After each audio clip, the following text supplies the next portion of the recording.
Buffalo,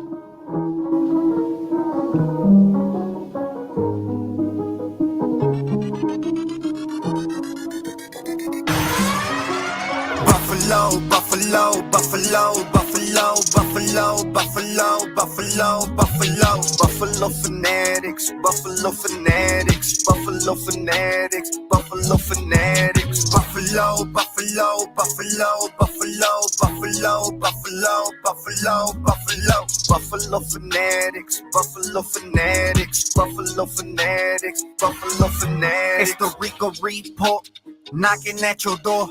Say it with your chest, best believe that we blessed, yeah.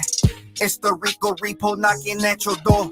Say it with your chest, best believe that we blessed, yeah. Go Bills, Josh Allen and the team putting work on the field. Time to win a Super Bowl and see how I feel. Bring out the tables, cause we about to break them. Division champs again, boy, the Patriots is hating.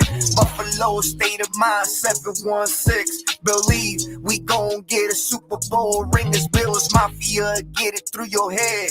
Buffalo versus everybody. Buffalo, Buffalo, Buffalo, Buffalo, Buffalo, Buffalo, Buffalo, Buffalo. Buffalo fanatics. Buffalo fanatics. What up, what up, what up, what up, what up, what up? It's your boy Rico back at it again. Friday. It's Friday. It's Friday. It's Friday. We got some news. We got some news. Breaking news. Breaking news. Hey, what's going on, everybody? It's your boy, and we're back at it, man. It is too bad that we are not previewing a game this week. I know, painful, but hey, it happens. It happens, man. But nonetheless, life goes on, and we got to get to the business. Ladies and gentlemen, before I get into it, thank you guys very much for tuning in. I know it's kind of tough to want to be involved in football talk, but listen, the NFL is like almost year round, man. There's always something going on right now. I mean, we just had Black Friday a few weeks ago. You feel me? So like a lot of coaches were getting that go. Sean Payton decided to just leave that dumpster fire of the Saints cap hell, question marks at quarterback. Still a decent team, but he just said, you know what? I'm out. I'm going to take a break, man, because this is going to mess with my legacy. Can't do it. So here he is, and here we are. So welcome. We got a super chat coming in early from my man, Jeff King. What up, Jeff? JK says, yo, folks, too tired to stay awake. I know you're hurt and you're mad, but be comforted in knowing you have the best quarterback in the league. You guys will see a Super Bowl win in your lifetime, no doubt. Be pissed and get over it. God bless. Mic drop for my guy, Jeff King. I think we're doing pretty good, Jeff.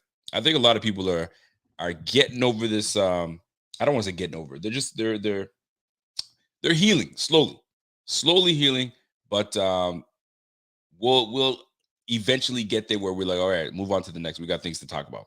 So I think a lot of people are now over it. You know, the 24 to 48 hour rule. This one stung. So you get to 72 hours. You can stay in 72 hours, and then after that, you gotta keep moving, and you gotta look at the positives, right? I mean, a lot of people were mad that Rico, you're not getting mad, you're not cussing up a storm. Nah, it's not that serious, guys. All right, now let's get to the real freaking news, man.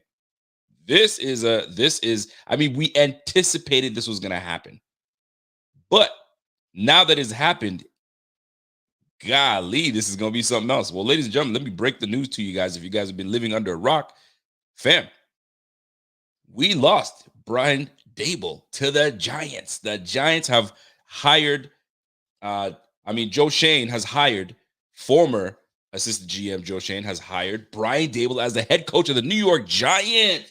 What? That's huge news. Huge news for Brian DaBoll. I mean, the guy had the ideal job for the Chargers. They didn't pick him. That would have been nice to go with Herbert.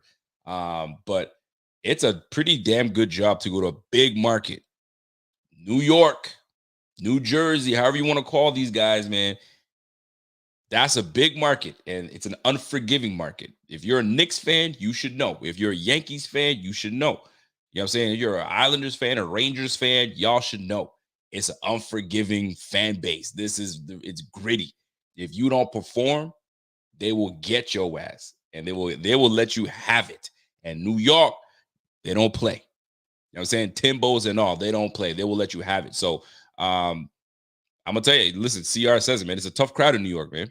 It's a tough crowd, but as long as Brian DaBoll knows there's only one team in New York, that's all he needs to know, man. Don't try to play it off like you the real New York. Don't go over there. Don't pull cap. We will call cap on your ass. There's only one New York team, and that's Buffalo, baby. But now, let's get to the real shits, because the loss of Brian DaBoll is big. Now, not because, oh my goodness, we're losing such a huge piece. I mean, this offense doesn't move without Josh Allen. The first year with DaBoll, I was like, get this guy out of here. I'm done with DaBoll. Move. Second year, I was like, okay, I see some improvements. Hold on a second. Last year, killed the game. I was all about it. Chew, I'm on the train. I was on the train on the end of the second year. I was like, okay, I start seeing some things. Third year, boom. But that goes with Josh Allen. That goes with the general Josh Allen. You feel me? And then this year was just, that's what it is, man. That's what it is. So now here's the deal. I got to bring this camera down a little bit. There you go. Now here's the deal. This loss is big. All right. And I'll tell you why, in so many ways, why it's a big loss. All right. For those that are wondering what's happening right now, we have lost offensive coordinator Brian DaBoll to the NY Giants. The NY Giants. This man right here, the big burly man from freaking Welland, Ontario. Is it Ontario? I think it's Canadian. Or the other border, the other side of the border. Niagara, in that Niagara area. Well, we have lost him now. Now, Brian DaBoll, y'all need to know the history of Brian DaBoll, right? Because Brian DaBoll's been around. He's been around the world. You guys don't know about that track. That's Puff Daddy right there. But he's been around, man. That's my man Wyclef. And you know what? I might play that track afterwards. But he's been around the league. Kansas City. He did a stint in Kansas City. He did a stint with the Miami Dolphins. Albeit not very good. But he didn't have the quarterback, right? You're dealing with a Matt Castle. You're dealing with who the hell was he dealing with with the Dolphins? I can't Pennington. I can't quite recall. But nonetheless, he's been around the league, right? Then he took a collegiate stint. Alabama had some success there. Was able to be under a very successful head coach there, right? He's been under the tutelage of, you know what I'm saying, Bill Belichick. He's been a tight end coach. I mean, he's moved around. Like, this is a well-earned position for Brian DaBoll. Like, don't get it twisted. Timing is everything, right? Maybe there just wasn't the right time. Wasn't the right time for him. It would have been just so sweet for us to be moving on to the next round with Brian DaBoll, with everybody intact. But that's just not the way the game is played, right? So the fact that Brian DaBoll is now off to New York, it now has us asking questions, right? How does let's keep it real. How is McDermott going to handle this, right? McDermott can put full trust and accountability in Brian DaBoll to handle that offense, right? There was a history between the two. When you're actually friends, and sometimes it's very difficult to, you know what I mean, get your friends involved in this. But when you're friends, it's difficult to give them the reins, but at the same time, easy to trust them because that's your friend. So I don't got to worry about that. And when they prove that they can be trusted, that's all you, man. Handle that. I'm gonna handle this defense and the rest of this team overall. And we've seen some great strides with Brian DaBoll. Struggle in the first year, but we had a rookie quarterback. Improvement in the second year, and then here we go. And right, and we've been a very potent offense the last 2 to 3 years. So you got to give him his stint. So he had a stint. Let me go back to where it all began for Mr. DaBoll, right? So his coaching career, College of William and Mary. So that's where the connection is. That's where the connection is with Mr. DaBoll, right? Then he goes to the New England Patriots as a tight ends coach, moving around, right? At the prime young age of 24, he was the defensive coaching assistant. Then he went to then he was the personal assistant to Josh McDaniels, right? then promoted to defensive assistant.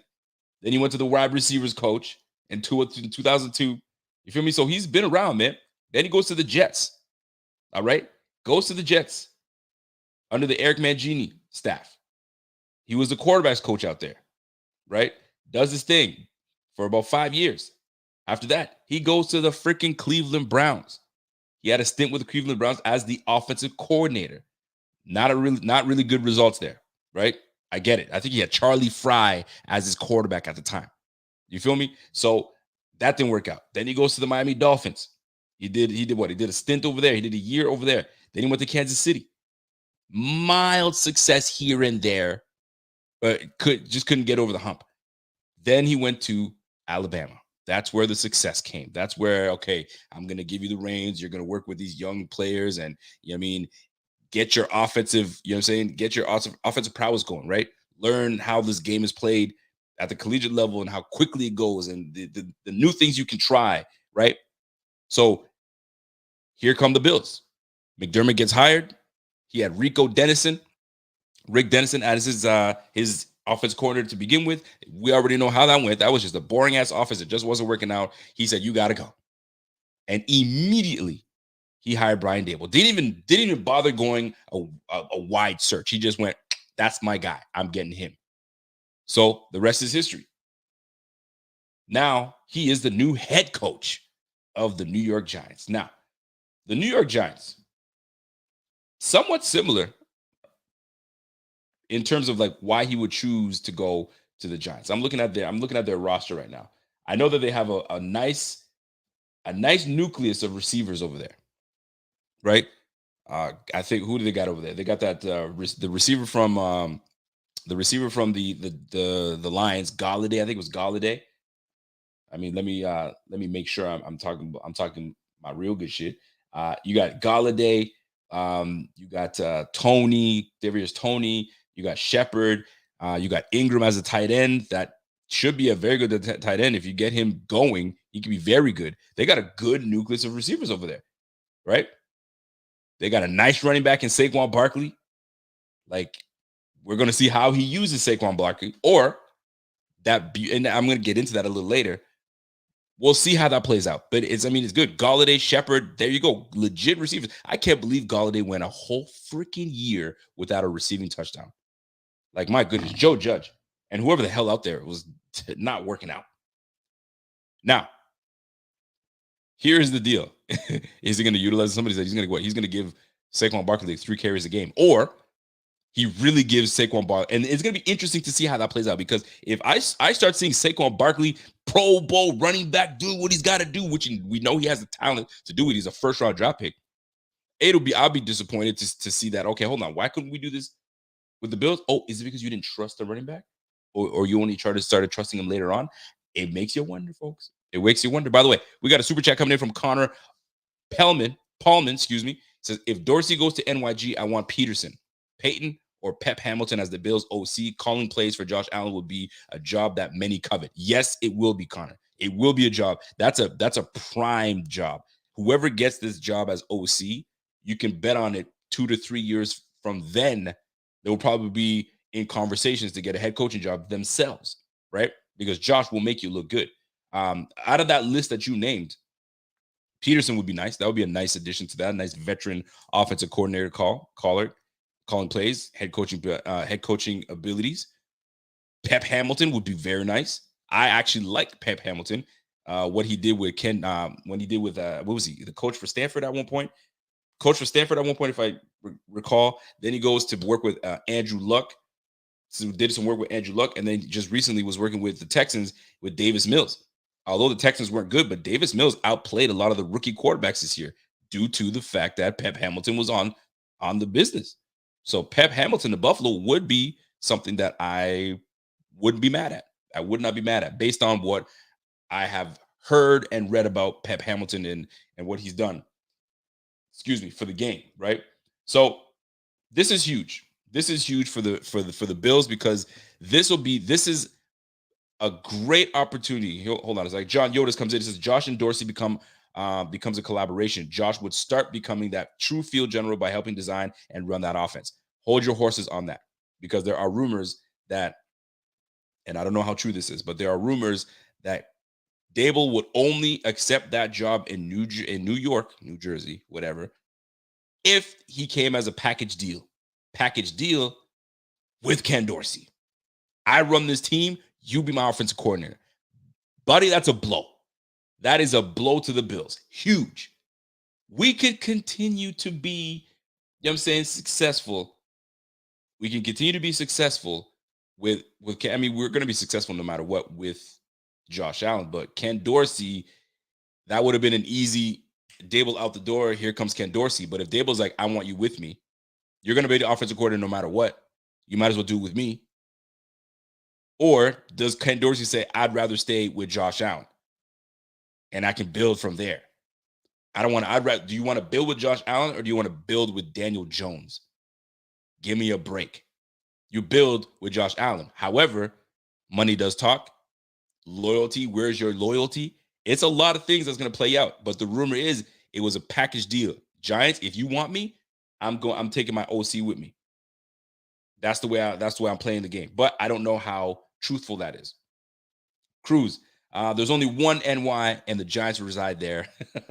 Don't need Daniel Jones to shout out to my guy Cruz. He's a Giants fan, and he goes, "There's only one NY team. Boy, you better stop playing. There's only one NY team, and that's the Buffalo Bills." But I appreciate that super chat. He comes in and says, "Hey, I don't need Daniel Jones to be a top 5 QB like Allen. Top 12 would be great. By the way, are you Caribbean? Are you Caribbean too? Respect to the channel. Of course, I'm Caribbean, my G. ICM. I'm a Haitian. So if you're from New York, you should know there's a lot of Haitians in New York.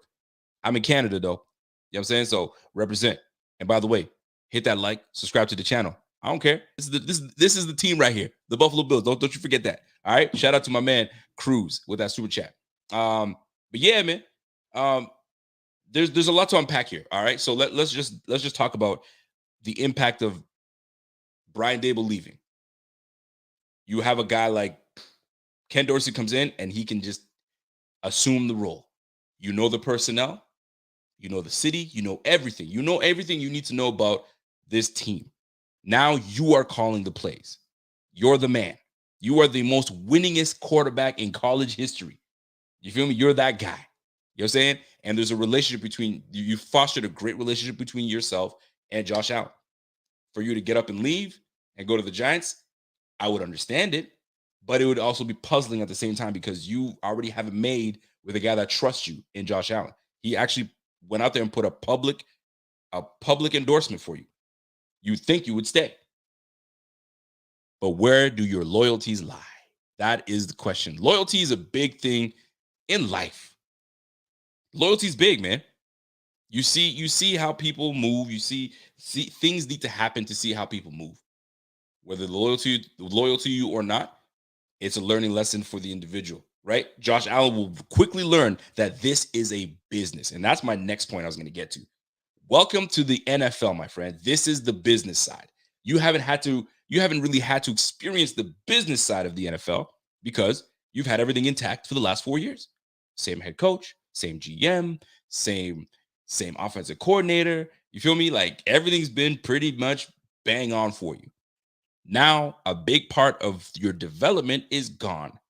Potentially a second part of your development is gone. So now, basically what it comes down to is what have you learned from us? We're going to learn a lot about Josh Allen this coming season because you don't have those guys to fall on. So are you that dude? We know he's that dude, but now can you ascend to the ranks of your Drew Breeses, your Tom Brady's, your Aaron Rodgers? And I bring those guys up because they've been with multiple, except for Tom Brady. Tom Brady, I can say that afterwards, but they've been with multiple offensive coordinators in their careers, right? Drew Brees has seen his fair share. Aaron Rodgers has seen his fair share. So you adapt and you get to learn how the game is played. What have you learned with what defenses have been sending you this way, right? So now you don't have that crutch anymore. What have you retained from your coordinator? What have you retained from your quarterback's coach? Now that they're not there anymore. Now you're going to get a new philosophy, right? New coaching. Are they going to scramble your brain where you're like, yo, I'm confused. This is what they told me before. And this is where you become a man. This is where you become the guy, the man of Buffalo, the man of the team, right? And I think I'm super excited about that. Facts. I'm super excited. Jared Forcucci. What a name. Forcucci. Jared for the coochie. Dorsey would be good for Allen's comfort and continuity for sure. But no one knows if Dorsey would even be a good play caller. Fact is, an OC usually does matter when you have a top 5 quarterback, for sure. But you, as a quarterbacks coach, and you are a game plan coordinator, you have an idea of what the OC was calling, what down and distance, what he would do here, what he would do there. You may not agree with what he was doing. Man, we need to establish the run more, but I don't see why this guy keeps passing it. So this might be a big refreshing moment for Ken Dorsey if he stays. Now, moving back to my point, how big this is going to be in terms of the changes, right? This is a big boy league now. Now you're going to be you're in unfamiliar territory. And I'm speaking for Josh right now. Unfamiliar territory. Now you're going to have to depend on personnel. All right. We're going to have to depend that you have retained something from these guys ready to go forward. So this is huge that Daboll's left. Good for Daboll. Well deserved. Well, I mean, listen, kudos to him, man. He's given life to the offense. He's given life to the city of Buffalo. He's got us buzzing. We scoring points. You know what I'm saying? Maybe we just need to switch a few things on the defensive side of the ball. But it's just nice to know that we're left in good hands. We're left in good hands, right? He's done his job, and now he's going to go ahead and do his thing with the Giants, man. Hopefully he can unblock that blockage in the NFC East. Nobody ever runs away in that division. Nobody ever runs away with the freaking record. They're always clustered at 8-8, 9-7, 10-6, right? They're all clustered in that all together. So we'll see how that plays out, man. Cody Ben says, Mitch T goes with them and beats out Jones. There's a whole lot of things that happen, right? Not only that, Mitch T may go. Then he says, Isaiah McKenzie, come with me too. I got something for you. You know what I'm saying? I love what you do. Hey, Cole Beasley, if they let you go, I got you, kid. Come with me. There's a lot of, and this is what I think a lot of people were scared of. And I can understand that, right? This team is going to change. And we all knew this team was going to change. We have our core guys coming back, which is the most important, but we are going to lose some people, right? When your organization is run very smoothly and very well, and people are applauding what the Bills have done in the last 5 years, you're going to lose some people. Joe Shane is one of them. Brian Daboll is another. And there will be more. He will poach what he can. This is a poaching game. This is a poaching game. I'll tell you, Buffalo Fanatics, I'll use Buffalo Fanatics. Buffalo Fanatics at one point was a smaller group. Then we grew huge. We have a whole whack of people. Nothing's forever. And then they start getting poached. Whoop, whoop. Hey, what's going on? This person's leaving. This person's leaving. It happens. When you're good, pretty organization, and you do good things, and you get a limelight, and you get stuff, people poach, and you get talented people go other places to get, recognized and do whatever. Good. So good for these Bills players that are going to get their opportunity with a very good coach in Brian Daboll, and so on and so forth. It's big, man. And congratulate these players that are going, because it'll be fun to watch the Giants now. Like, I didn't watch the Giants for shit. For what? What am I watching over there? Isaiah McKenzie's over there. I'm not saying he's going over there, but Cole Beasley is over there. Oh, Antonio Williams. Guess what? Antonio Williams is the first Bill to go sign over there. And how many Bills fans were like, get Antonio Williams on the field. We need him. Blah, blah, blah. Guess what? We're going to probably have a chance to see Antonio Williams as the probably RB2. And if RB2 Williams starts killing the game, boy, am I going to be disappointed, because we've been calling for this guy to do big things. I'm just saying. By the way, shout out to everybody tuned in right now, whether you're a Giants fan, whether you're a Bills fan, shout out, subscribe to this channel. And if you're a Giants fan watching right now, don't worry, I'm going to get to you guys and letting you guys know what you are getting in Brian Daboll as a head coach, right? Based on what we've seen from Brian Daboll while he was here with the Bills. But my man said, my boy Haitian. Yeah, man. Haitians in this bitch. What up? Zopan, what up, man? So rumor has it, rumors also that Daboll was choosing Miami over NY. Bills Mafia, get the fuck out of here with that rumor bullshit. Well, I mean, the rumor was that he was going to choose New York as the front runner. I think a lot of people were talking about, hey, Yo, throw Miami in there. Let's try to like, get some leverage. But New York just made sense. Think about it, folks. The man is from upstate New York, or his ties are to upstate New York. Shout out to my man Mookie. Mookie's the one that kind of broke this down for me. He's from this area. His girls are from the New York area. So if he goes to New Jersey, which is a few hours drive, what is that? That's nothing, man. He can life still continues for him. I'm just a few hours away. You feel me? So, I mean, it ain't nothing. It ain't nothing. You know what I'm saying? So, like, I'll take that drive instead of going all the way to freaking South Beach, Miami. I mean, that's a whole, I got to uproot everybody now. The weather is nice. The paycheck will be nice. But you know what? Family is everything. You know what I'm saying? You guys already know. You already know what it is. Buffalo Fanatics, Bills Mafia is family. You guys already know what it is. So you got to stay close. And that's what DaBoll decided to choose, which is a smart move. If it's me and I got an opportunity to make just as much money and I can keep my family intact and I'm not going to mess things up too much, I'm keeping everything intact, man. I'm not trying to uproot everything just because. Unless, you know what I mean? Unless something that was the only thing available. That's the way I look at it. So, big boy league, we're going to see how Josh is going to adjust. Here's another thing. How in the F is Brandon Beane and McDermott handling this right now? Right? They knew they were going to lose Brian DaBoll. It was in the works since last year. Right? All right, we're going to lose this guy. If it's not this year, it's going to be next year. And guess what? They did. Now, if Ken Dorsey leaves, holy shit, they're going to be freaking out. They're going to be like, I don't know if you guys watch The Office, but when Michael and everybody starts freaking out, okay, everybody don't panic. And Michael's freaking out the most when he's telling everybody not to panic. That's McDermott and Beane. Everybody don't panic, relax. Well, you just lost both your coordinators. So now you are coordinator free. You got nothing. So what is going on? What are we going to do?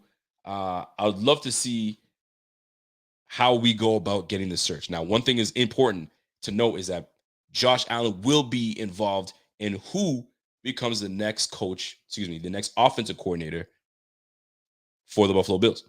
Pep Hamilton is number one on my list.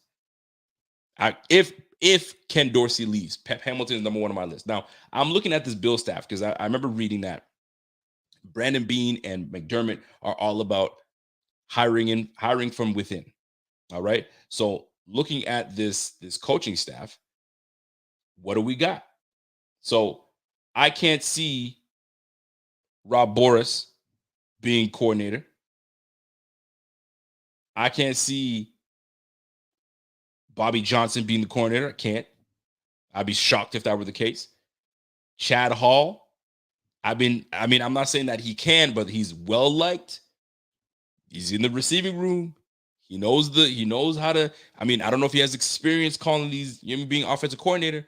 That would be an experience, and that would be an experiment. I don't know if I like it, but if they did, I would understand why they would do it, because he could be poached by Brian DaBoll and then upgraded to another, position as, assistant offensive coordinator. Who knows?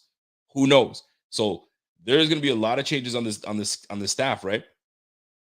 I already know who I believe needs to go. Kelly Skipper gots to go. I don't think we got enough out of our running backs as our guy.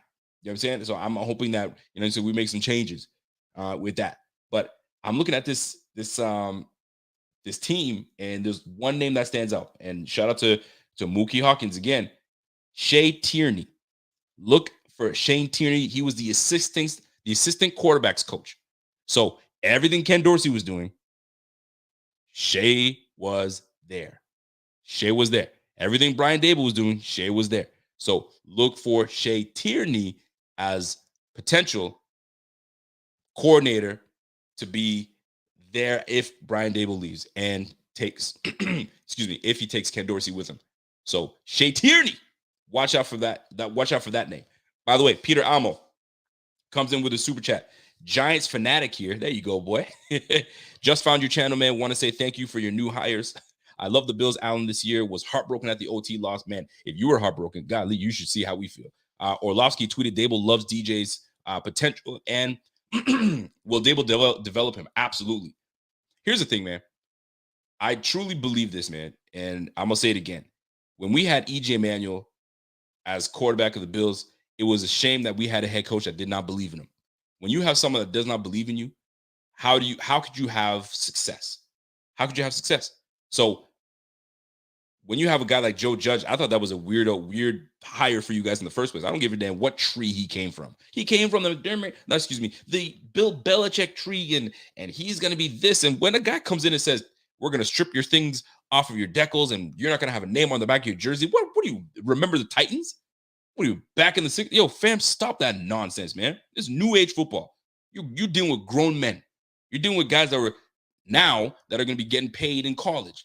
And you want to tell me take my stuff off and this is stop that mess. We already know that I get paid millions of dollars. Stop playing with me. Right? Now, him going over there is going to be huge for you guys.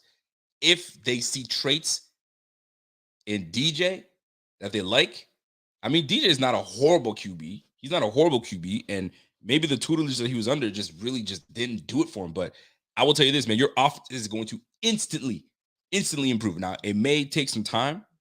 You know what I'm saying? Just to, personnel, get that grouping right. But you guys have a good roster, man. Like, I can't see. Let me look at your roster here, because like I can't see there being an issue with success from your team. I think you guys are gonna be just fine. But Brian DaBoll is gonna bring a very friendly vibe. Like that Coach Judge you had was like very militant and this, that. That the days of that is just garbage. Ain't nobody trying to mess with that. Bill Belichick used to be that guy. He started getting a little more fun based on some of the players and say, he's actually lightened up. As soon as Brady left, he's kind of loosened up a little bit. I don't know what the deal was with over there with New England, but Brian DaBoll gives you coach vibe, like players coach. You want to play for him. I'm gonna tell you right now, Josh Allen absolutely loved DaBoll, loved him, and I bet you he's heartbroken that he's leaving. This is the business of the game, man. You're gonna have guys that you're gonna grow a bond with a lot of people, and then 2-3 years from now, it's over with. It's a wrap. But y'all got a good coach in Dabes. It's gonna be interesting to see him on the field because this man was always up in the booth. That's the only place he stayed. So it'll be interesting to see Brian DaBoll on the sidelines. That'll be new. That's gonna be new for you guys. But he's gonna quickly let you guys know what's really good. I'll give you a story. And this is out there, so this is nothing breaking, but just to kind of tell you what kind of guy he's going to be. And he's probably going to do the same freaking thing, right? He's going to say, I think in Buffalo, when he took over as head coach, and it was like, I think it was last year he did this. He was, hey, how many guys here have been cut, released, blah, blah, blah, right? And everybody was standing up, right? And everybody that has been, any coaches or assistants that have been cut, released, or whatever, sit down. Boom. Everybody sits down. Anybody that's been cut, released as a player, sit down. Boom.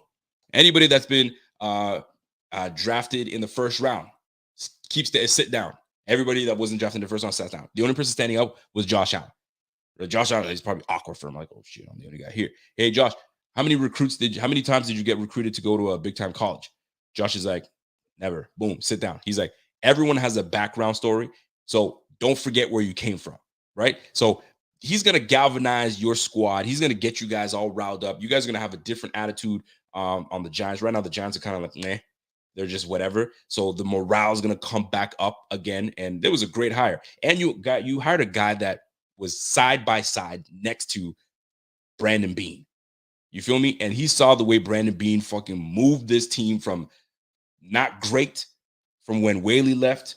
And it was a little bit of a mess. And I still got respect for Whaley.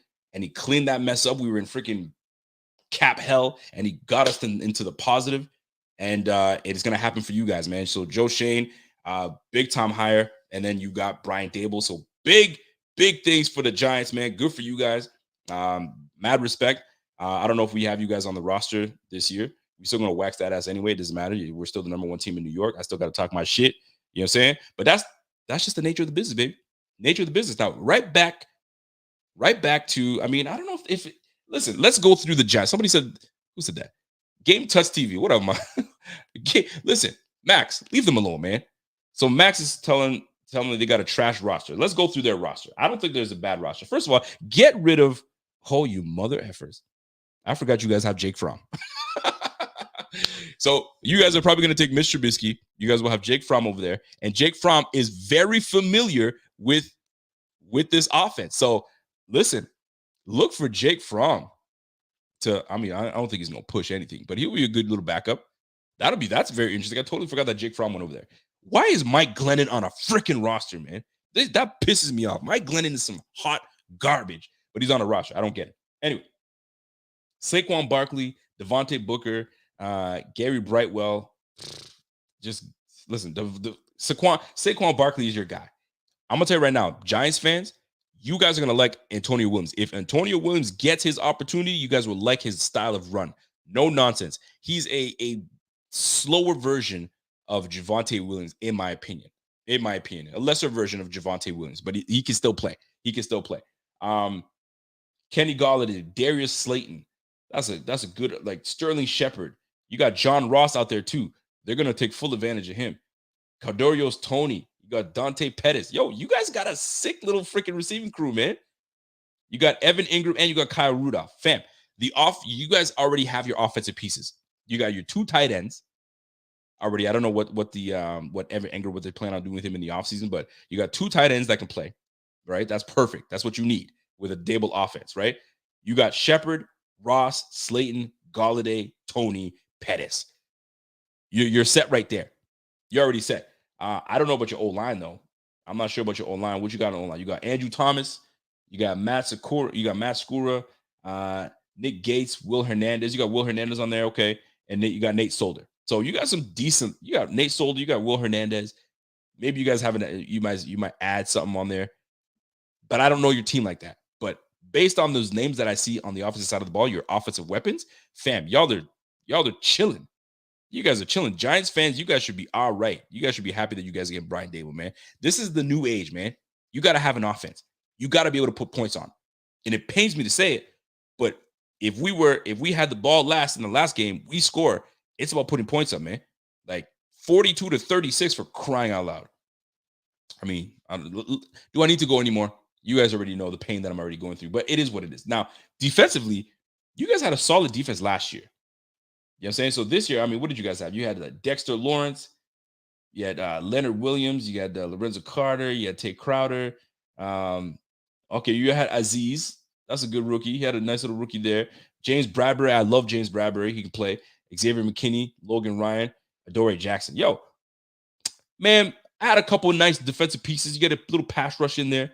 Get a nice little linebacker. And yo, you guys might be good because you have Aziz is pretty nice. So you guys, yo, that's a decent roster, man. Yo, stop hating on the Giants, man. The Giants will be all right. They'll be all right. Bringing Jordan Palmer, who works for the Josh Allen in the offseason, is the offensive fold would be interesting.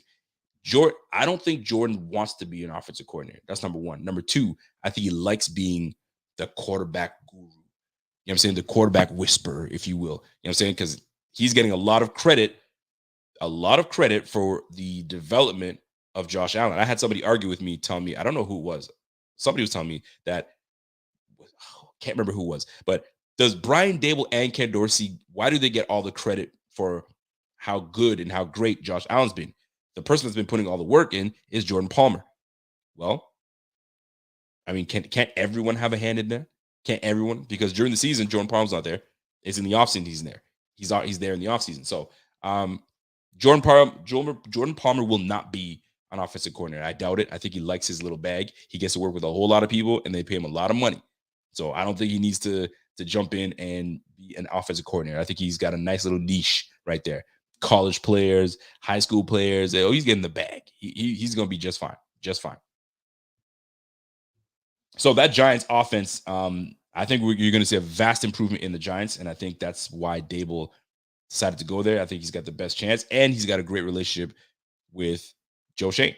I mean, you don't work with someone for 4 years and then say, nah, I'm going to go to the freaking Dolphins and work with Greer, where I've only had 1 year with Greer when Greer was a college pro scout.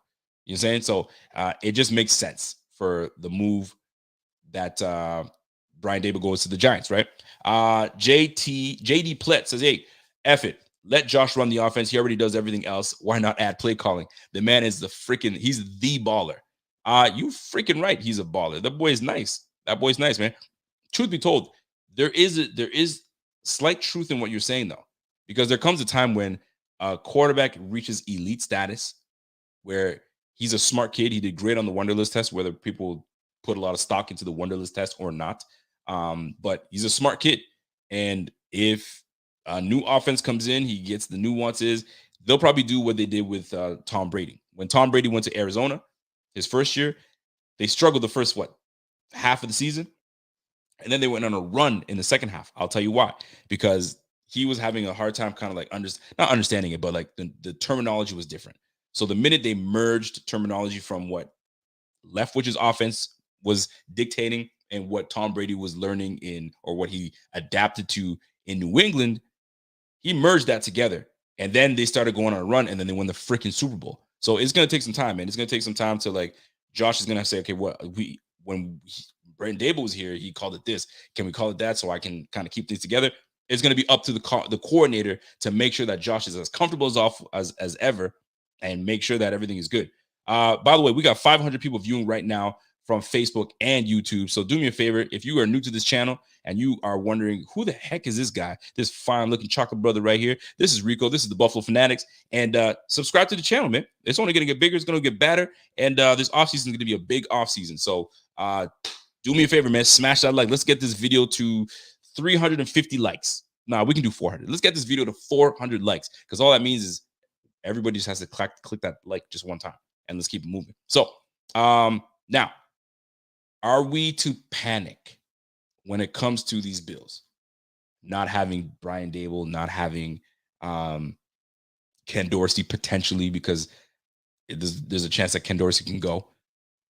Hell no, we don't panic. Everyone is pretty much coming back. Core players offensively, right? Devin Singletary's coming back. And that's a debatable question, first of all, and we'll talk about that. Maybe not this show, but another show. I still have my takes on that. Diggs is back. Gabriel Davis is back. Cole Beasley, they say they want him back. They say they want Isaiah McKenzie back. We'll see how that plays out. Dawson Knox is going into another year, and he had a fantastic year with 9 touchdowns, over 500 yards receiving. Fantastic. You feel me? So the offensive line is coming back intact. Like, fam, we will be just fine. We'll be right back into winning our 3rd division, and we keep it pushing, man. So there should be no reason for panic in Western New York, Buffalo. There should be no reason for it. That being said, it'll be very interesting to see who we bring in. So what coordinators are out there that stand a chance to be a Buffalo Bills coordinator, right? So let's look at it. Let's look at the candidates that are out there that could come in and help with these Bills, right? Pep Hamilton is my number one choice. Why? Because the guy evolves around the quarterback. I mean, he's worked with Andrew Luck, which is very similar to a guy like Josh Allen, where big boy, can play, and smart kid. He's worked with Davis Mills, rookie, and he had these guys playing pretty damn well, and he had Davis Mills as efficient as he can be with that trash roster. So you can't really hate too much on what these guys did, right? So who are the coordinators that are out there, right? Brian Leftwich, he's the offensive coordinator, but he's looking for a head coaching job. So kudos to him if you can get that. Obviously, Brian Flores is going to get a job. I'm looking at some names here. And I mean, Jim Caldwell. Think about that. I know he's an older guy. It's a retread, if you will. A lot of people don't like the retread coaches. Man, get these old heads out of here, man. We want some nice young blood. I get that part. But he's had success in this game, right? You can't even hate. He's worked with Peyton Manning. You know what I'm saying? He's worked with Stafford. You know what I mean? So like he's had some good moments, right? He had this Lions team, like playoff team.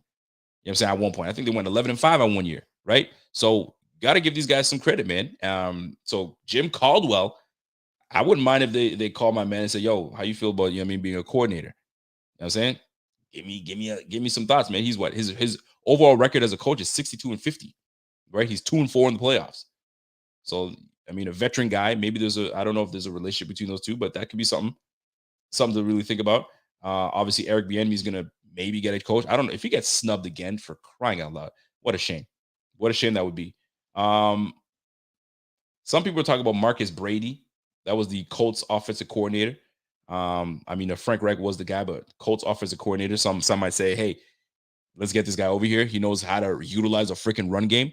And you have Josh Allen. So I don't know, Marcus Brady might be something interesting to look into. What else we got out there? I already talked about Pep.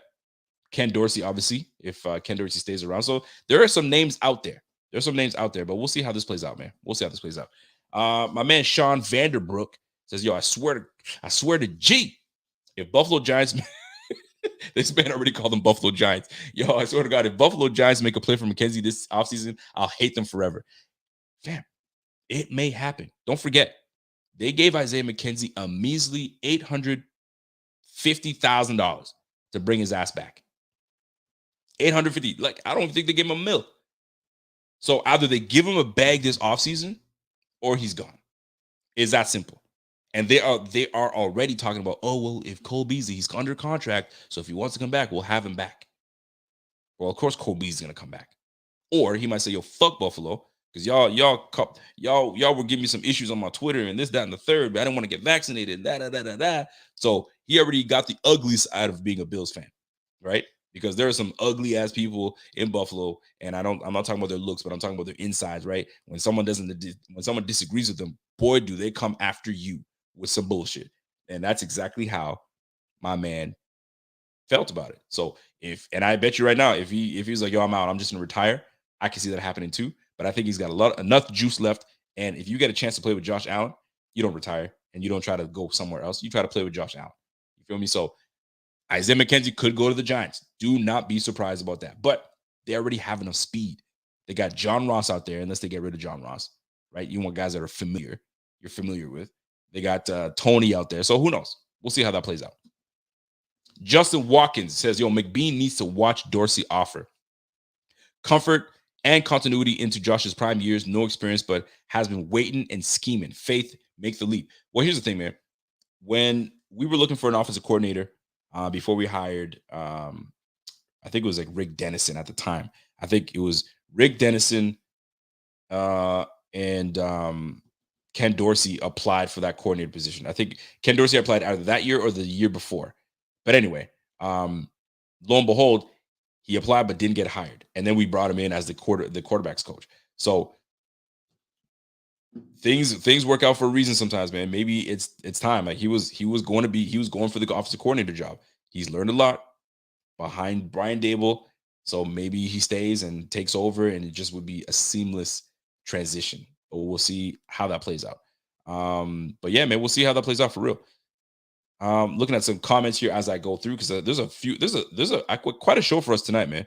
And I promised the wife that I was gonna go hang out with her, but if we still rocking, we're gonna still rock right now. Somebody said, yo, Rico, I heard you're gonna do a 13-second video cast. Yo, can you guys leave me alone? I'm already trying to stay as positive as possible. I'm trying to be in my 2022 vibe of no cussing and trying to chill and don't take things personally. You know what I'm saying? And here you go talking about 13 seconds. Leave me alone. Leave me alone with that 13 seconds, man. A lot of things that I wish we could go back and change that shit. I mean, I wish I could be Doctor Strange and just open that shit up and go back and freaking slap whoever made that decision, you know what I'm saying, to play, you know what I mean, prevent defense when. Anyways, I digress. Don't get me in my bag, man. Don't do that to me. Okay? JD Plus says, yo, Rico, we need a little dirty back, man. You think we can sign a multi-year deal? We're going to find out, man. Is he worth that multi-year deal? We're going to find out what's really good. My man, Dog26, says, what does Daniel Jones do in the offseason? Because we know what Josh did, and it didn't have anything to do with DaBoll. Just keep that in mind. Offseason is where you get the work in, man. Offseason where you get the work in. Who's coordinating everything, right? We have a futures deal. We did a futures contract with a lot of guys that are coming back. And you know who's not coming back? Davis Webb. Why is that important? Because Davis Webb was the one coordinating and getting everybody together for the offseason workouts. So who is going to take on that role? Is it still going to be, Davis Webb? But instead of him being in coach mode, maybe he's trying to get a job himself. Who knows? We'll see how that plays out, man. My man Jeff King comes in with a comment. He says, hey, they did it with Kelly, Jim Kelly he's referring to. Look, Josh is he's a right in it in the dirt backyard type of player. So go with it. When you have a stallion, you don't bridle him up. You just let them do what they do and do what they do at their best. I get what you're trying to say, man. It's true, man. The boy's a wild stallion. Don't put a saddle on his ass and trot. You got to let that man free. Let him do what he does, man. He's like a Clydesdale. You let that Clydesdale roam free and do what they do. I like that, Jeff King. Jeff King's a real one, man. You know what I love about Jeff King? Jeff King says, yo, I'm tired, folks. I'm going to chill out. But he loves it. He loves it too much. Jeff King, I love it, man. Love that. Rico, somebody said, Rico, what about Sean Payton? Well, Sean Payton decided to abandon his team. And it would look terrible if he just quit and just to jump on as a coordinator somewhere else. So the rumor was that he is just tired and he just wants to just do anything but coach right now. So right now, coaching is not even on his plate. Maybe he might go into broadcasting, and then go from there. But there's no way he's going. There's no way he's not doing it. He's not doing it, and he wouldn't come to Buffalo. I don't know if he would come to Buffalo. I highly doubt it. Buffalo B says, yo, I want Beasley gone, dude. Played like 80-year-old last. Oh, stop it. Don't be talking that mess. Listen, don't let people get in your ear talk about, oh, he was playing like an 80-year-old man. The guy had just as good as a year as he did last year. And you guys are probably like, yo, that's bullshit. It's true. He had just as good as a year he did last year. The only difference is it was spread out. You know what I'm saying? It was spread out. And I think a lot of hate went his way, and y'all stopped effing with him. And y'all seem to see him less. Now, you saw a lot more. Don't forget, he got suspended. Or not suspended, excuse me. He got the COVID that one game, so he had to miss a game. That's when McKenzie went off. As soon as McKenzie went off, y'all felt, oh, he could be replaced. And y'all started having less love for him. Don't do that. Don't do that to yourself. He's going to be back next year. You know what I'm saying? So we'll see how that plays out. Let's see. Let's see what we got. I'm going through comments, and then I'm going to get into my points here when it comes to these bills and the change, right? Because right now, what's going to come down to at the end of the day, without me repeating myself, this is where you're going to find out what Josh is truly made of. You're going to find out what Coach McDermott is truly made of. Who does he bring on as his coordinator? Is he bringing on some guy that like he used to be friends with way back in the day? Or is it going to be someone that's fresh and new and involved in the nuances of the game and takes analytics seriously? Because that's the way the game is played right now. A lot of analytics, right? Okay, what are the odds if we do this and I'm this down and distance and all that good stuff, right? But you have other people that are like who's that head coach? Dan Pease, I think his name is Pease. Love his attitude. He's the Atlanta coach. That was like, yo, I don't do all this analytics BS. You know what I'm saying? It's all about the players. You know what I'm saying? I write my stuff down. Old school coaches like that is good for the morale of the team. So they know the old school way. This new way stuff, they don't mess with that. But this is where you have to have a balance. If the Bills can find a balance between the new analytics and some old school stuff with a coordinator that could jive with everything and has seen everything in this league, that'd be great. DaBoll was a really good fit for us. Great pick. I didn't like it at first, but then he really grew on me and he grew on the city and he did really well. We'll see how it plays out, man. We really will. By the way, we got a super big chat from let me bring that up. Jackson. Shout out to my man Jackson with that big super chat. Appreciate you, my G. He goes, hey, I need to say this. Shit. We're going to see what's going on. When offensive possessions were equal, the Bills had the game won 36-33. After Casey had one more possession, the game was tied. And after Casey had two more possessions, they won in OT. Mahomes' magic is shockingly pedestrian when you break it down. I disagree with it. I appreciate your super chat, and I'm going to tell you why I disagree. You can never use the words pedestrian and Mahomes. Those two are not. Let's keep it real. Mahomes is a freaking baller. And we had the opportunity to draft Mahomes, and we would be thrilled with a quarterback like Mahomes in Buffalo. Trust and believe that. Now, do I agree with you in the point where equal possessions, we saw what the score was, but lest I remind you, they missed a PAT and they missed a field goal that kept us in the game, right? That makes a big difference because that changes how we move and what we do. Now, to address what you're saying, with the one more possession in the game that was tied, and after Casey had two more possessions, they won in OT. It was a flip of a coin. It really was a flip of a coin, man, because if we got that ball back, we're marching down that field with no issues. With the way Josh was zoned in and pointing at the veins, give you that freaking Russell. You know what I'm saying? Pointing at the, like, yo, D'Angelo Russell, when, you know what I mean? I don't know if you guys watch basketball, but D'Angelo Russell, man, he was the one that started with the, ice cold in the veins, fam. So when Josh Allen was like pointing at the veins. I got ice veins. Fam, it was a wrap. It was a matter of who got the ball last. And who got the ball last? It was Mr. Pat Mahomes himself. But I understand what you're saying, man. It was if you're looking at both, I mean, I thought Josh Allen outplayed Pat Mahomes that game. I just think it was. I mean, the man had the game won twice in 2 minutes. Twice in 2 minutes. If we play the proper defense on that last drive, we are not talking about Kansas City and them moving on. We're talking about, okay, how are we going to take on Jamar Chase? How are we going to, make sure that we handle Mixon? You feel me? But shoulda, woulda, coulda. We're not in that position, but I think Josh Allen had the better game. I think he was more efficient, in my opinion. And the guy was just in the zone, and we failed him. And that's me watching the game again. I know a lot of people are like, I'm never watching that game again. Stop it. You're going to watch it again. And you're going to love it because it's a damn good game.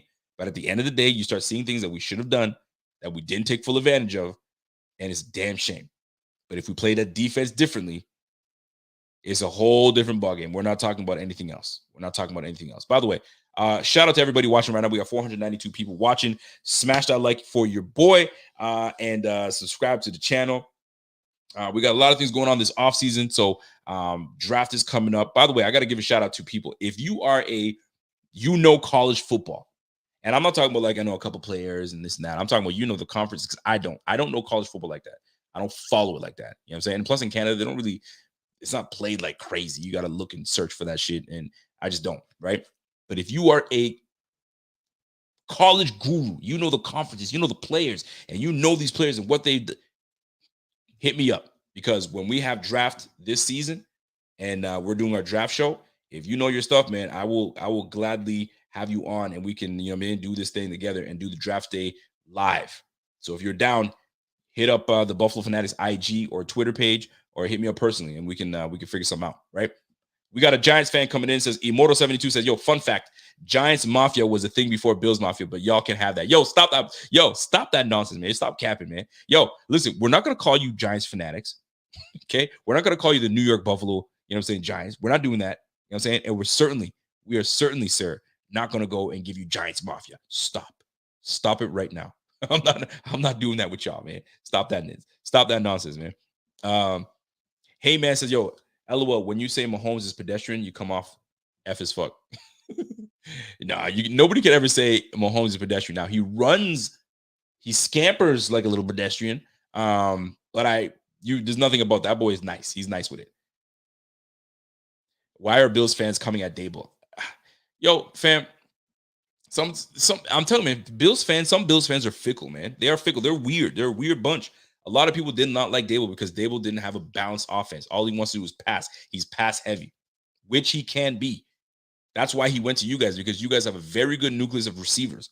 So he's like, all right, shoot, those are the receivers I got. I can work with it. So he's going to move the ball in the air. I bet you he's going to be like a 50, 60%, 60-40. But when you have a guy like Saquon Barkley, you can't go 60-40. You got to give that man the rock, right? First round draft pick, the rock. And he's a lot of money. He's made of a lot of money right now. So you can't disrespect Saquon Barkley like that. But Bills fans coming for DaBoll, those are just bitter Bills fans that feel like, well, we didn't do enough to win. And don't listen to those guys, man. You got a good coach in DaBoll. And don't, if you look back, because I did, when you look back at the stints he had with Kansas City, New York Jets, Miami Dolphins, Cleveland Browns, I'm like, yo, who is this bum? That's what I want to say. Get this bum out of here. Why did we bring him here? Year one, I was like, yep, exactly what I said. Bum. Second year, oh, hold on now. Third year, all right, we got ourselves a guy. Fourth year, here we go. Now, we didn't have the weapons that we did year 2, 3, 4, right? We did not have the weapons. We had the likes of Andre Holmes. We had Zay Jones. Zay Jones is not a bad little player, but Zay Jones, just not great. Not great. And then we started, Kelvin Benjamin, for crying out loud. You know what I'm saying? So then we started, okay, instead of going big boys, we're going to go with quick, intermediate guys. Cole Beasley comes in. Isaiah McKenzie comes in. We bring in Stephon Diggs, right? Then you start seeing the differences that can be made when you have guys that get separation. You guys have a full team of guys that can get separation. So you guys will be straight. Very good.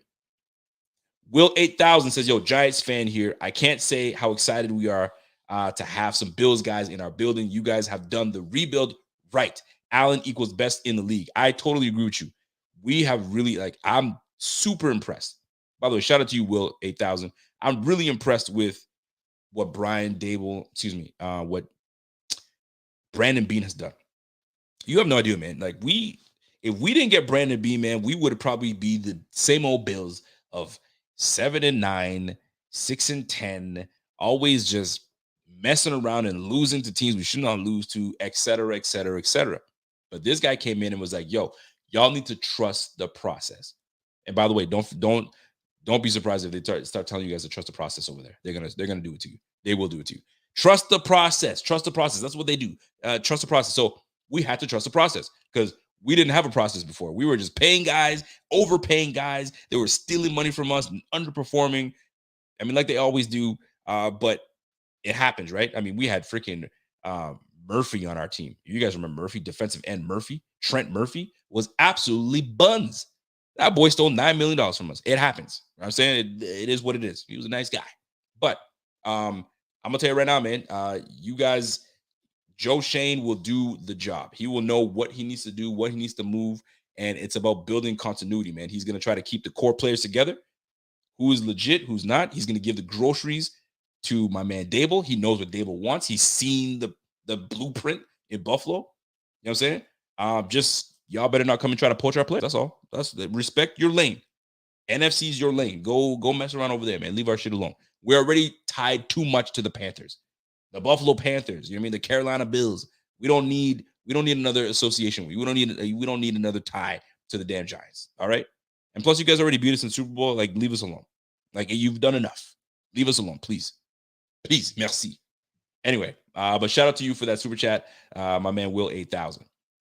Scrolling along. Michelle Holloman says, "Yo, go Bengals." Do we want the Bengals to win, or do we want the Chiefs to win? That's a question for y'all. I mean, that's off the cuff, but here's my take. I want a good game, but if the Bengals beat the Chiefs, which they've done it already, and so it's like, but we could have beat the Bengals. And now the Bengals are going to go win it. And like, what? It's crazy. I mean, it could. I'm not saying they will, but it could. But do the Chiefs win it? And does it give us more fuel to go after the team that won the Super Bowl? And the Super Bowl team beat us. So we lost to the Super Bowl team. So technically, we already had the Super Bowl and we lost to the Super Bowl team. Did I twist you guys up there? If you guys understood what I'm saying, then shout out to you guys. It made sense in my brain how it came out. All right. So I've been going on for about an hour now. I can keep going because I got a lot more content. But this news of Brian Daboll going to the Bills, leaving the Bills, it's going to be really interesting on how we move. So here's my question to you guys: what kind of coordinator do you want for the Bills? We saw what Brian Daboll did.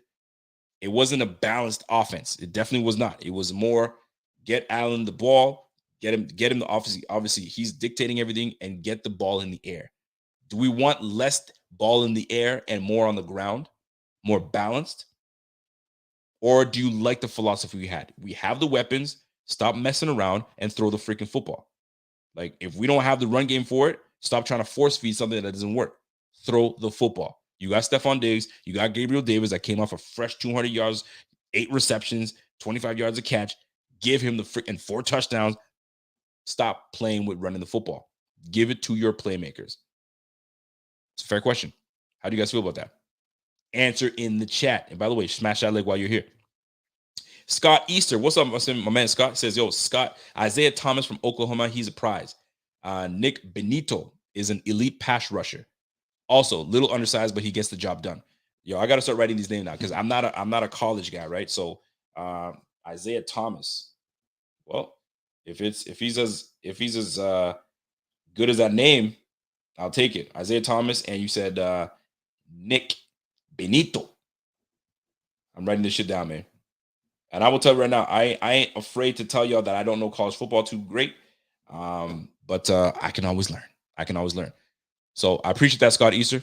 Good insight on that. I'm gonna keep doing that. Zachary King says, "Yo, all I'm saying is Daboll doesn't deserve all the credit for Allen being good." I mean, everyone has a part in Allen being good. The addition of Stephon Diggs made Allen even better. You know what I'm saying? The emergence of Dawson Knox has made Allen better. So everyone has a part in Allen being better. Him doing the work in the offseason with Jordan Palmer makes Allen better. So I don't think anybody's saying that all the credit goes to DaBoll. Hell no, it's not the case. But DaBoll did play a part. A good relationship with someone, that you foster a great relationship with someone helps your development, right? You trust with what that person tells you. So when there's trust, a lot of things move very well. And that's just the facts, folks. That's just the facts. By the way, it's a Friday evening, and you guys are rocking with me when you guys can be doing much better things. So I really do appreciate you guys. While you guys are here, if you guys are looking to get your merch, jump in at the BF Fan Shop. If you guys are not familiar with what I'm talking about, we've got merch for you. I'm wearing it right now. We got the General, the BF Fan Shop. Let me show you the black. In the black is dirty. It is dirty. I'm gonna tell you right now, and it's a conversation piece. That's facts, man. I walk out and be like, yo, who is that? Who is that? You don't see this? Oh, is that supposed? Moving on. We're not doing this. All right, we're not doing this. You should know who this is. But I've seen people and they say, yo, is that the shirt from Buffalo Fanatic? Yo, I love watching that. Wait a minute. Are you? Yes, sir. In the flesh. Let's go. Right?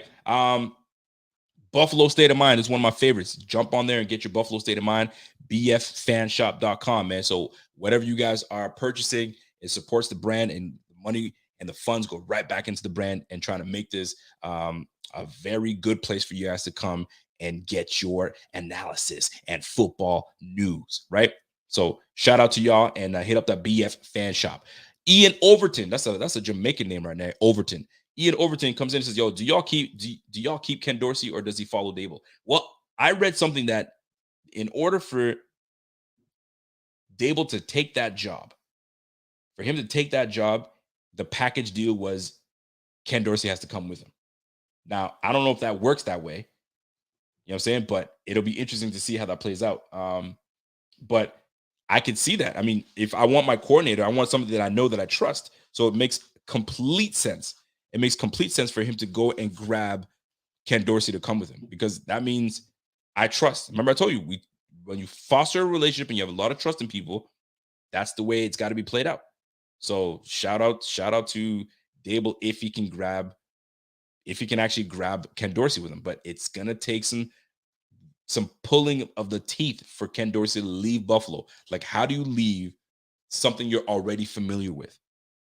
It just makes no sense, man. Like, if you're about to get promoted, in the team that you've seen the success, you know the personnel, you know where the team is going, you have a potential to win a Super Bowl in the next year, the year or two, or maybe three. Fam, take that like Diddy. I don't see anything wrong with that. I'm scrolling down. I apologize if I'm not getting to your comments soon enough, folks, but I'm gonna try to get to them as soon as I can. My man Jackson says, yo, my heart is rooting for the Bengals, but my brain roots for KC to win the next two games by combined 97-0.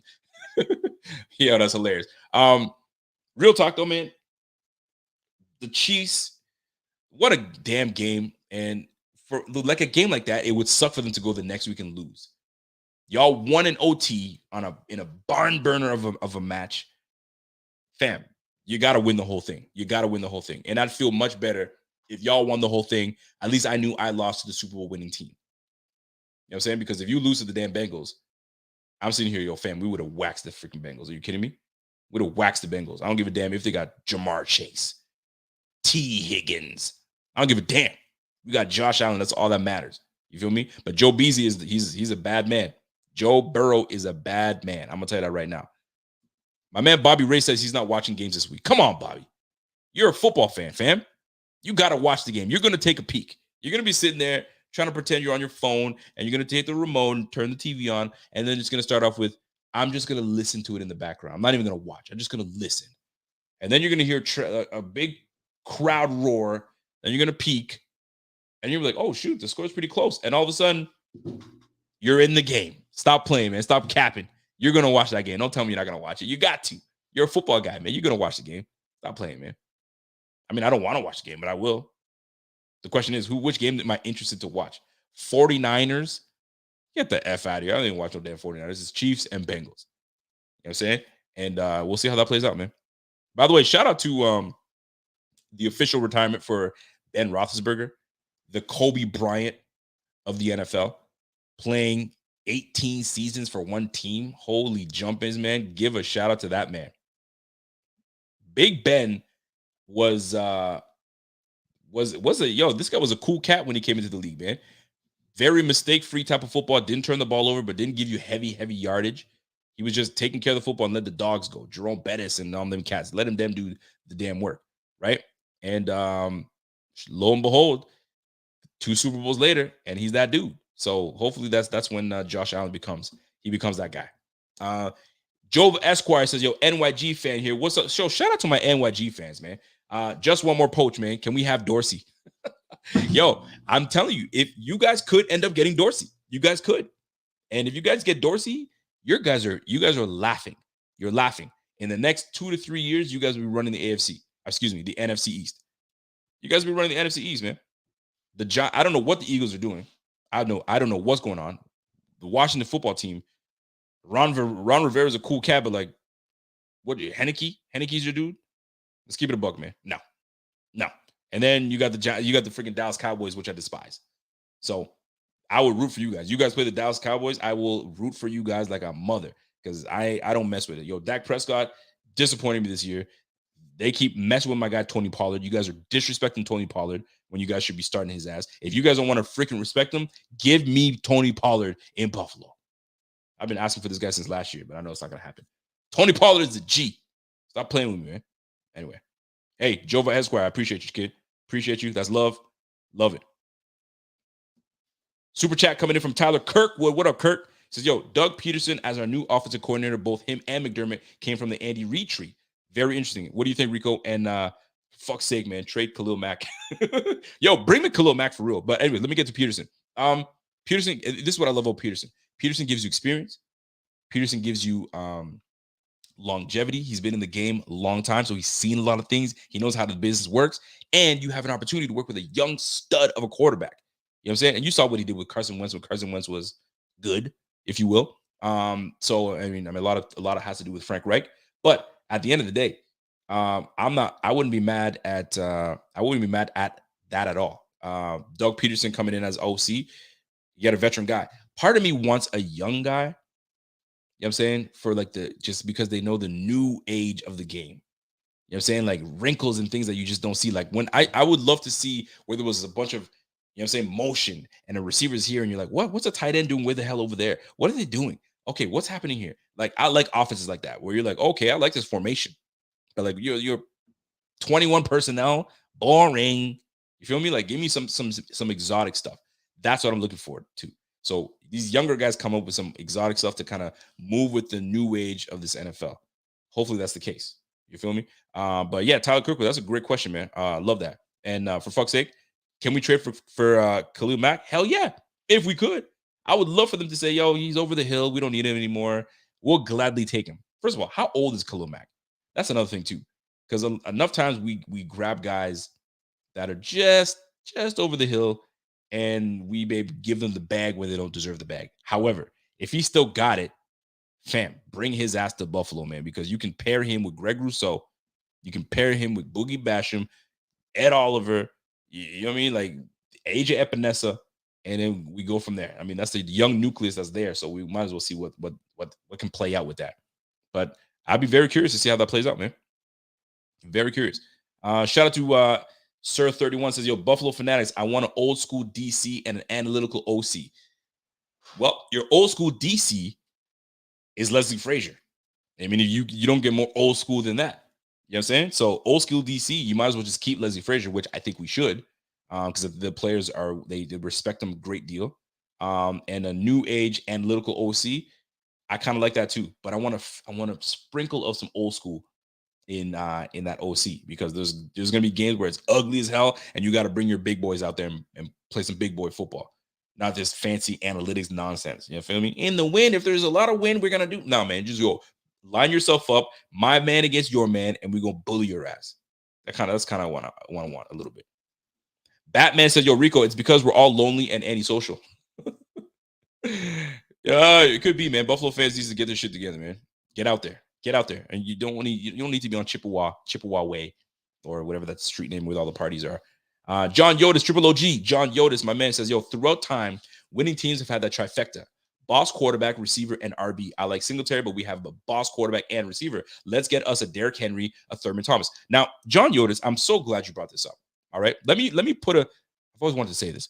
Let me put a pin in this Brian DaBoll chatter because I'm going to get into my next. I feel sorry for the wife because I said I was going to go out there, but I got to make this show because we got the viewers. Let's keep it going. Right.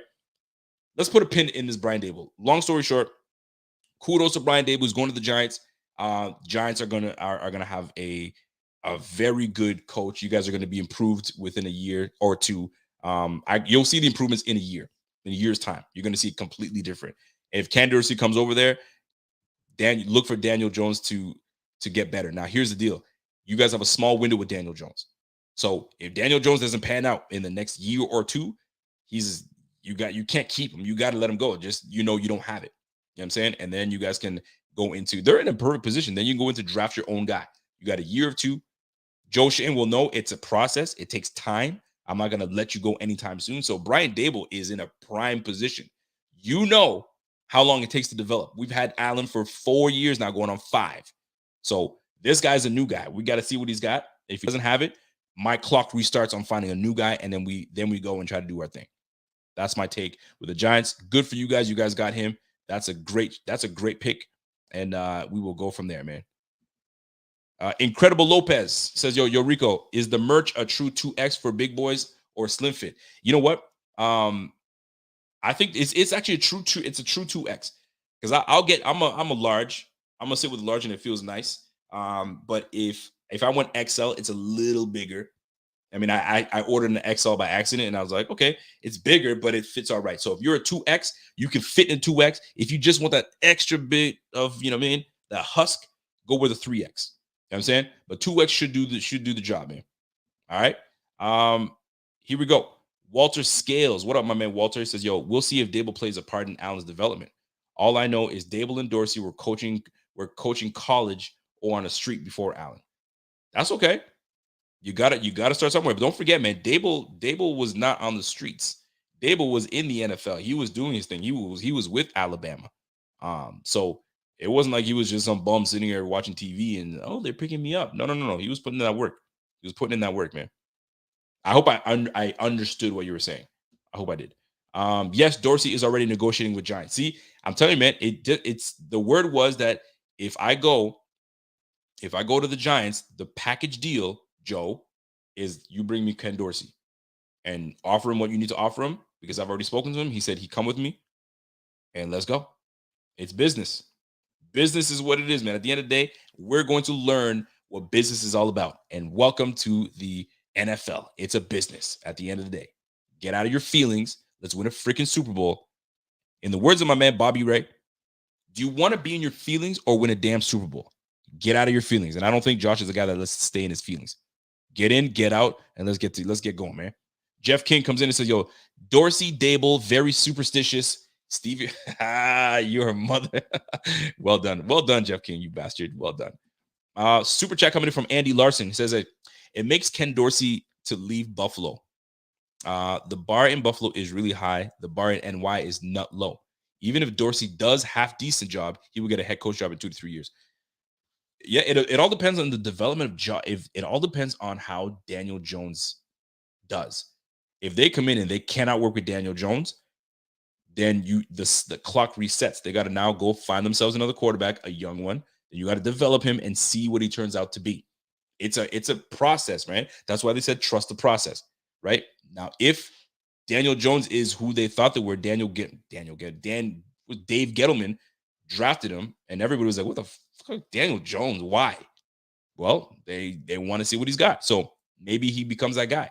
In my opinion, I think Daniel Jones is a Mitch Trubisky, right? If you get the proper coaching, you'll get some decent play out of him. Mitch Trubisky's not a bad quarterback, and Daniel Jones has just been surrounded by some bums, coaching wise. They haven't developed him the way they need to develop him. So, was it Bob McAdoo? Was it Bob McAdoo? I can't remember. I can't recall. But anyway, you guys catch what I'm saying. John Yoda says Josh will fill Big Ben's place in the NFL. I rooted for the Steelers for years when we sucked and didn't make the playoffs. Now we got the man for 13 more years. I hope his legs last that long. It'll be interesting to see what kind of football player Josh becomes when he's in his 30s.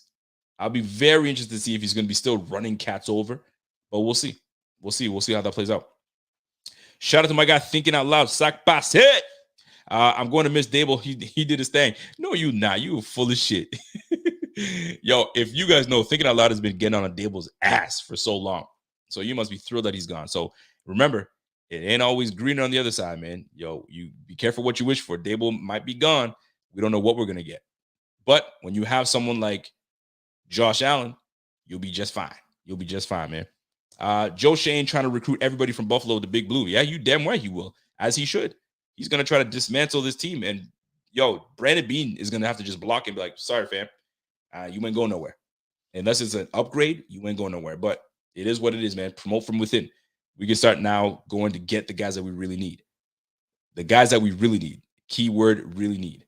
You know what I'm saying? Let me see. I'm just scrolling through some comments here. Walter Scales comes in with a super chat. Says Dorsey. Dorsey. Dorsey was who I was referring to, not DaBoll when I referenced the street. I know DaBoll was with Bama. Okay. That's why I was like, I hope I'm misinterpreting what you're saying, but I get what you're saying. Ken Dorsey on the street when he came for the Panthers. I think they grabbed him from the Panthers. He was the offensive quarterbacks coach with the Panthers, or was he on the street? I can't remember. Either way, you're right. It wasn't DaBoll, Dorsey. But you know what? Sometimes you could be on the street. You get your opportunity and you shine. And right now, you got no choice. You're seeing my man. You're seeing my man shine again. So we'll see how that plays out, man. So now, put a pin in it. Let's move on to the next one. I want to know, how are we grading the Buffalo Bills of 2021-22 season? How are we grading them? Shout out to my guy Maybach, man. What's up, Maybach? Man. I saw that message you sent on IG. Salute, man. Yo, hit me up on Twitter or on IG, fam. We're gonna chop it up. We're gonna chop it up. IG is Rico B9 on IG. I got like 750, almost 800 people freaking requesting. I have no time, man. I'm just trying to scroll through. I'm like, whatever, I get through it. So hit me up, bro. All right, check this out, man. We got things to talk about. We got to grade this team. All right. First, we're going to start with the quarterback room. All right. Josh Allen in the quarterback room alongside Mitch Trubisky. All right. Hell of a year for Josh Allen. Another hell of a year. And what a way to finish the year. Now, before I go into grading, and that's a simple grade for me, before I go into grading Josh Allen, let's talk about what Josh Allen did this year. Josh Allen took his team to another division. Josh Allen was an integral part in our run game, had over 700 yards rushing, had over 4,000 yards passing, 44 total TDs this year. The guy was just a G, and he was Pro Bowl snubbed. And here's what I love about what Josh Allen did this year. He said, middle finger to the NFL. You know what? As an alternate Pro Bowler, I'm going to just say I'm good. I'm going to rest up. I take a beating all year round. So I'm good. I'm going to chill. Thank you for your time. Go F yourself is what Josh Allen pretty much said to the league. So, but aside from that, this guy had a phenomenal year. He had a sensational last two games. The guy had 9 touchdowns, 0 interceptions in the playoffs. Never been done before by a Buffalo Bill, let alone anybody else. This guy's got his uniform and shoes up in Canton for an epic game. The dude just had a great year, and there's no other way to grade this man than an A. And for me, it's an A+. It is an A+ for my guy, Josh Allen, and the quarterback room. We're not doing the individual, but I'm grading the quarterback room because Josh Allen's just that dude. And you know what? Mitch Trubisky was an integral part in this because we knew that if Allen goes down, we're confident in a Mitch Trubisky. Although he didn't light up the board because he's not going to have time to, but Mitch Trubisky had some moments in the season that was like, okay, we know that he can get the job done. And he's done it before, and he'll do it again. So a big shout out to Josh Allen, Mitch Trubisky, Davis Webb, that whole quarterback room. Jake Fromm, I'll give you some love in there too. Y'all held it down, and I give them an A+. I see some grades coming in. Game Tuts, my man Max comes in and says, hey, A- for the quarterback room. Okay, I respect it. I respect it. It's an A for me. I'm giving A+ because of Josh Allen's his game, right? Yeah, I got it. Look, A+. Kevin Stiegel comes in with an A+. If you're a Giants fan and you in here, you might as well start grade with us, man. Grade with us. Quarterback, A++++. All right, people with me. You guys are with me now. Okay. Oh, Michelle Holman comes in with a grade of a B-. Poor decisions on the coaching, but doesn't have poor. Don't get ahead of yourself, girl. We are still talking about the quarterback room. All right. So would you guys agree? Y'all give me the thumbs up or one of these in the chat right now, live viewing, if you guys agree with an A+ grade for the quarterback room. We're simply talking about the quarterback room. Are we with me? Are you with me? All right. Somebody said, yo, you guys are all out to lunch. David Pilata. What is David Pilata talking about? Is David Pilata are we confirming that he's a Patriots fan? Because if he's a Patriots fan, he's not allowed to talk. We stomped a mud hole in your ass. Why are you talking, David Pilata? You should still be in a wheelchair right now. You should still be in a wheelchair. I don't know why you're out of the hospital. You're out of the hospital. You should be with IV, with your mud hole stomped out. David Pilata. I'm just saying. All right. Anyway. So, nah, bro, I'm a dude. This is a team grade. Yo, Michelle Holman is a dude. Yo, I mean, listen, I respect it. Michelle with a so you're throwing me off because I guess the Michelle with the E, you know what I'm saying, was Michelle. So I'm gonna say Michelle, not Michelle, but Michelle. This whole time I thought I was talking to a woman. All right, man. Michelle. I got you, kid. All right, so A+. I think we all agree. A+. Cool. All right, we in there. Let's go. All right. Running back room. Let's talk about it. Here's my thought on the running back room. Devin Singletary, Zach Moss, Reggie Gilliam being in the running back room. There was a slew of things that needs to be talked about. All right, so here's the deal. We had Devin Singletary that rushed for 870 yards, just under 5 yards a carry, 4.6 yards a carry, so 4.5. And he had 7 rushing touchdowns. All right.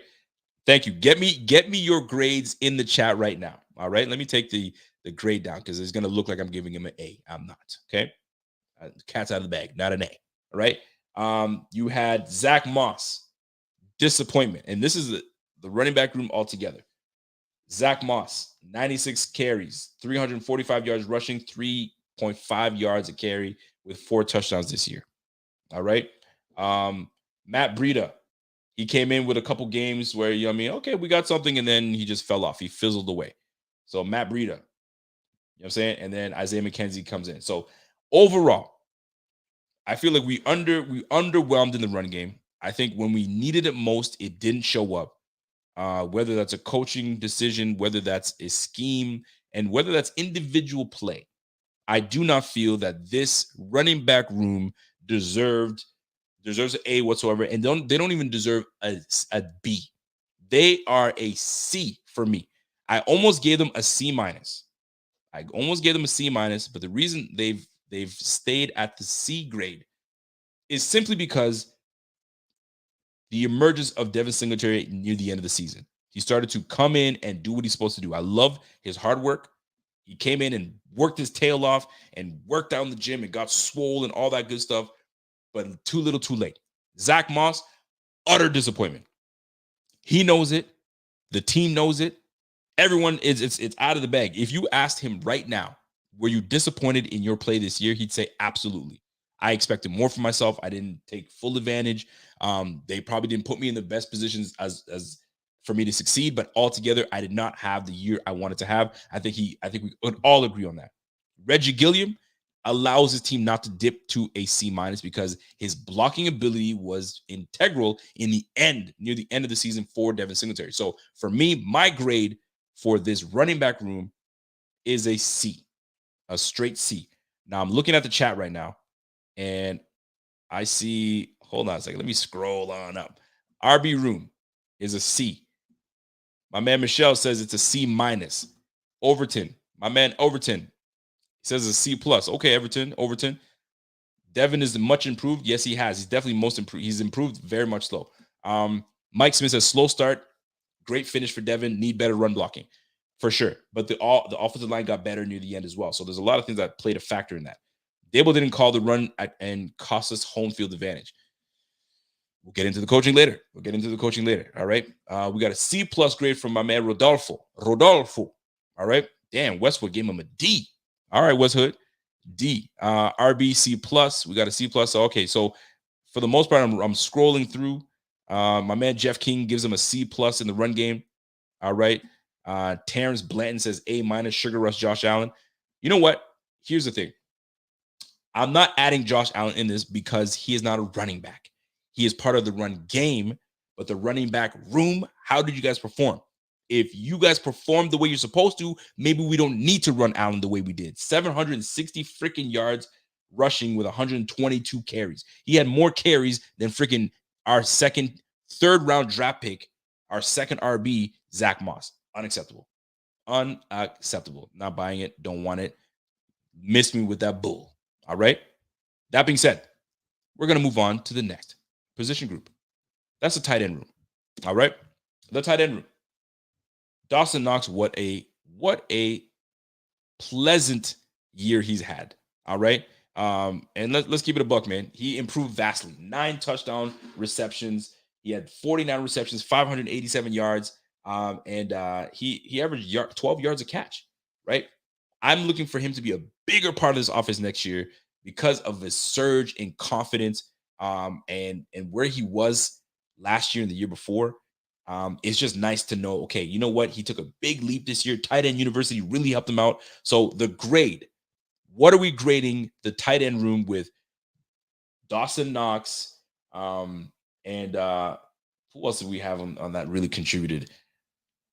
Reggie Gillen played a little tight end as well. I mean, you guys already know what the deal is. I mean, so how are you? Tommy Sweeney, Jake Kumaro was a receiver, so you don't see him as a tight end. So what are we grading? What are we grading the tight end room? Shout out to my guy Silas Widow says, yo, folks, Singletary is RB1 since last year. Well, we're gonna find out if he's gonna be RB1 this year. This coming up here. Devin Singletary, B+. Don't forget, we're not grading just Devin Singletary. We're grading the whole run team as a whole. Zach Moss, Reggie Gilliam, and Devin Singletary. What do we got? Somebody said Allen is like Lamar Jackson, though. It's true. Definitely. Game Touch says B+ for the run game. Damn, B+? Okay. All right.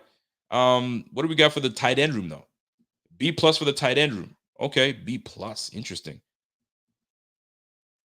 Hetty Ferguero says, Knox stud, but damn, stop dropping so damn. He didn't drop as many. Don't cap. He didn't drop that many footballs this year. He was very good in catching the football. He had maybe a couple big drops, but for the most part, he was really good.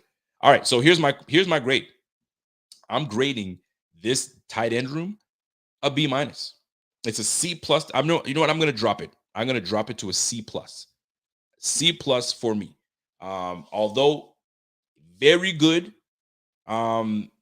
In games, but there were games where he disappeared, where we needed you and you disappeared. But there was games where you showed up and you were big for us. So you're a C+ to a B-, but I feel good with a C+ grade. C+ grade for my tight end room. I'd like to see more. Don't forget, it's not just Dawson Knox, though. There's Tommy Sweeney. Tommy Sweeney had that big, huge drop. Was it the Patriots? I can't remember who it was. But anyway, big, huge drop. So Sweeney, don't forget, Sweeney is part of that group too. And I need to see a little more from my tight end too. You know what I'm saying? On the back end, so we can do some things. You know what I'm saying? So, but we have so many receivers at the same time. So I'm going to stick to my grade of a C+. C+ for the tight end room. Let's go to the O-line department. O-line. Started the year pretty rough, right? Pectoral injury. My man, John Feliciano. Ike Bucker ruptured his Achilles. Darrell Williams had some rough patches in the year. Spencer Brown comes in and starts at right tackle. Had some moments where he looked pretty damn good. Then had some moments where he looked like a bump, right? Deion Dawkins had COVID this year. Came back not the same left tackle. Started getting a little healthy. Got games under his belt. Then became a Pro Bowler. And was playing at a Pro Bowl level. So you got to give him a lot of credit. So here we are. The O-line room. What are we grading the O-line room from start to finish overall? What do we got? I got a B- to a C+ for my man Ark Omen. Game Tuts gives us C+. Michelle Holloman says O-line started rough, but overall B-. They look legit. Okay, so I'm gonna tell you right now.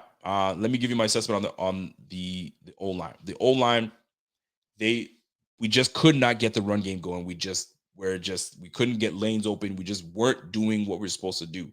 And we had a litany of movements on the line. It was just like we could never get continuity. They kept on preaching continuity, but it just wasn't working out. Put your best dogs on the line. It took some time. Finally, they put Spencer Brown on the line. Darrell Williams moves to guard. Then we're messing around. We're tweaking with Cody Ford and looking at this whole squad all together. A disappointment with Cody Ford. Cody Ford has been an utter disappointment. He became an official bust for me. It is well, but his injuries, you're being too harsh on him. He had really one game that he really did well. Well, as a second round draft pick, I needed more from you. We drafted you as a right tackle, and then we had to redraft a right tackle because we did not believe in you. You went from right tackle to right guard to left guard, and you could not find a home. So now you are on the bench. You are depth. That's not what we drafted you for. But you win some, you lose some with the draft. So Cody Ford, Ike Butker came in, not great, but held his own, did what he had to do.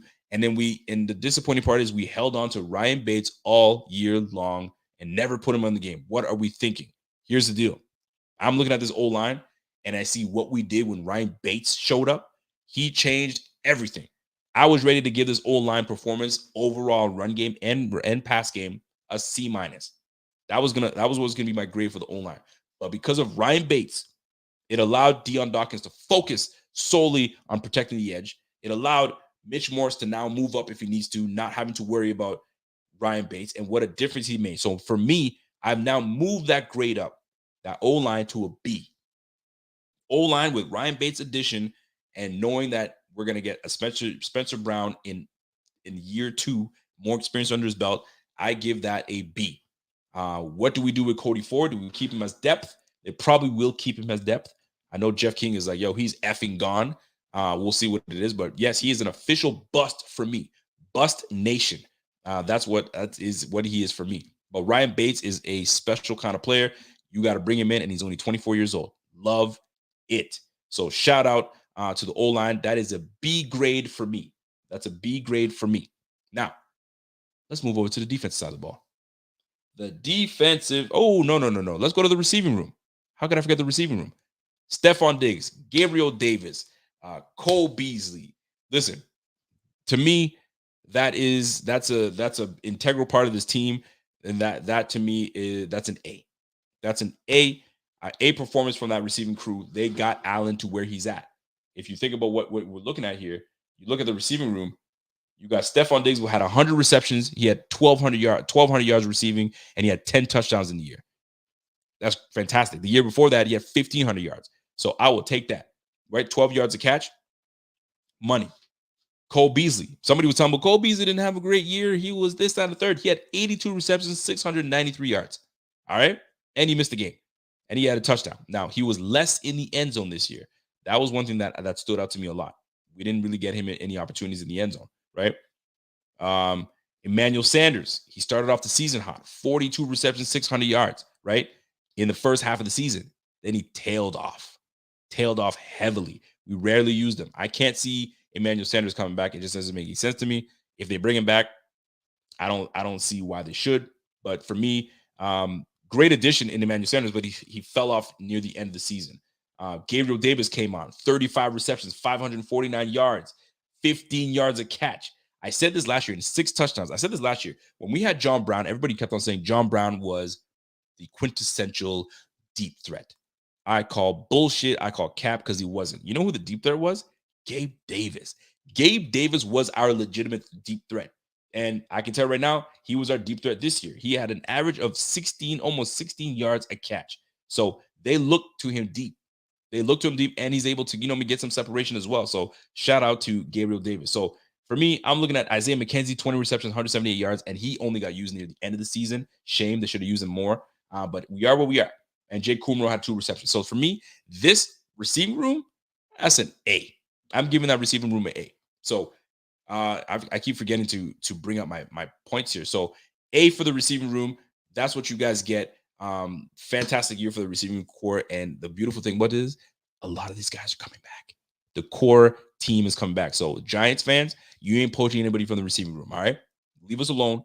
Y'all have your crew. We'll have our crew. Leave us alone. Do our thing. So A for that's an A grade for the receiving room. Great job. And for me, the O line was a B. I give the O line a B grade. And we're gonna recap this at the end. So I gave the QB room was an A plus. I gave the running back room a C. And what did I give? The tight end room was a C plus. Did I give a C plus? Yeah, C plus for the tight end room, or was it a C? I can't remember exactly. And I gave a B to the O line room, and then the receiving room is an A. So kudos, well done. Moving on to the defense. Defensive line. I have mixed feelings about the defensive line. We put a lot of money into the defensive line, number one. We tied in $11 million to Jerry Hughes. We had a lot of money tied in to Star Lotulelei. We had we made Mario Addison, that led the team in sacks with 7, take a pay cut. Harrison Phillips was a bum at the beginning of the year, and then he just came on and was one of my favorites on the team to really start doing his business. So Efe Obada had some moments that he was pretty good. So we invested a lot in this O-line. But yet, I yearned for more. They did not live up to the expectations. Greg Rousseau, although started off hot, hit the rookie wall, didn't do what he needed to do. I feel that we underwhelmed on the line. We underwhelmed on the defensive line. Although we had some big names on the squad, I just feel we just didn't do our part. So my grade, before I go to my grade, I'm looking at the grades that people are giving right now. I'm surprised. I'm really surprised. So defensive line, Rodolfo gives it a C plus. Defensive line, no pass rush. There was very little pass rush. Walter with a B minus. Jason Taylor with a D. The D line is a C. Excuse me. What are we looking at? My man Chris comes in. Mario Addison gotta go, and sorry Jerry as well. He 0-2. He gotta go. I mean, both of them are in their last year of their contract, so we'll see how that plays out. Hughes, Addison, Butler have to go. D line gets a C from me. Okay. Well, hopefully Gabe Davis can still be at the Goose. He can still be good when a number 2 and get more attention. He'll definitely get more attention for sure. Jerry Hughes is gone. Jerry Hughes is probably going to be gone. If they bring him back, I'll be so shocked. But I can't see them bringing him back. That's a wrap. It's over with. Game Tusk TV says it's C grade. So here's my grade for the defensive line. Based on the production that we got from this team, right? I mean, listen, we put we invested so much into this team to get after the quarterback, and yet we were still asking for more. And I don't think I got what I think the team deserved. And for that, I'm looking at the stats to see how many sacks we had this year. I know we had 19 interceptions, which is impressive still. We got a lot of turnovers this year, which is great. But in terms of sacks, man, I don't think that we lived up to the hype. We did not live up to the hype, and it's disappointing. But I'm giving the defense a C. C. The defensive line was a C plus. I'm going to give it a C plus. I'll tell you why. The reason I'm giving it a C plus, because we were one of the highest graded teams in pressure on the quarterback. Problem is, we never finish. I make this analogy every single time, and I'm gonna make it again. If you are hanging out with your lady, or fellas or ladies, you're hanging out with your man, and she starts hanging out with you, and she starts, gawk 3000, and all of a sudden she's like, "Oh, I'm tired. I'm gonna go to bed." Whoa! You're supposed to finish. You don't start the gawk and you don't finish. You finish. You don't put the pressure. The pressure's perfect, and you do what you're supposed to do, and then you just don't finish. Shame. Vice versa. Fellas, you don't start the job, you don't finish. You finish the job. So to me, I feel that we didn't finish the job when we were getting after the quarterback. A lot of pressure. Pressure's great. But if you don't bring that quarterback down, you know what I'm saying? It does us no good. You know what I'm saying? So I think that we just need the romance hour, man, for real. Yo, this is what somebody said. This, yo, Game Test said, yo, this is why we love Rico, man. But I'm just keeping it real, man. Yeah, if you're gonna do that gawk, you better finish that gawk 3000. You don't. It's a cardinal sin. You must finish. Thy must finish the gawk 3000. That's just what it is, right? But when it comes to the D-line underwhelmed, in my opinion, in terms of getting after the quarterback, because we didn't get you to stop the run. We got you guys to go after the quarterback and sack them, right? Put pressure on freaking Mahomes. And Mahomes, although was pressured, but we didn't bring him down enough and make him and alter his way of playing this game. That's just the way I look at it, right? So I'm just keeping it a buck. I don't see that we didn't meet the bill, in my opinion. So I'm gonna give this D front. I'm gonna give it a C plus because we were very good at pressuring, but we didn't finish. So C plus for the D line for me. So let me write that down. That the D line is a C plus. All right. Moving on to the linebacker room. This one's a tricky one. I need your help with this, folks. Linebacking room. All right. Matt Milano, Tremaine Edmonds. Those were the key component guys on the team. You're looking at Jai. You had some. Excuse me. You had some depth guys on the squad too. You had AJ Klein that came in and had some really good moments. But what are we grading this linebacking crew? Are we feeling good about this linebacking crew? And I have my grade, but I'm curious as to how you guys feel about your grade for this linebacking crew. I know everybody's all over Edmonds. Edmonds got to go. He's a bum. He's this, he's that. I think that we're a little harsh on Edmonds. But did Matt Milano have an awesome year? Would you say he had an amazing year? Was he a Pro Bowl, type of linebacker? Did he deserve it?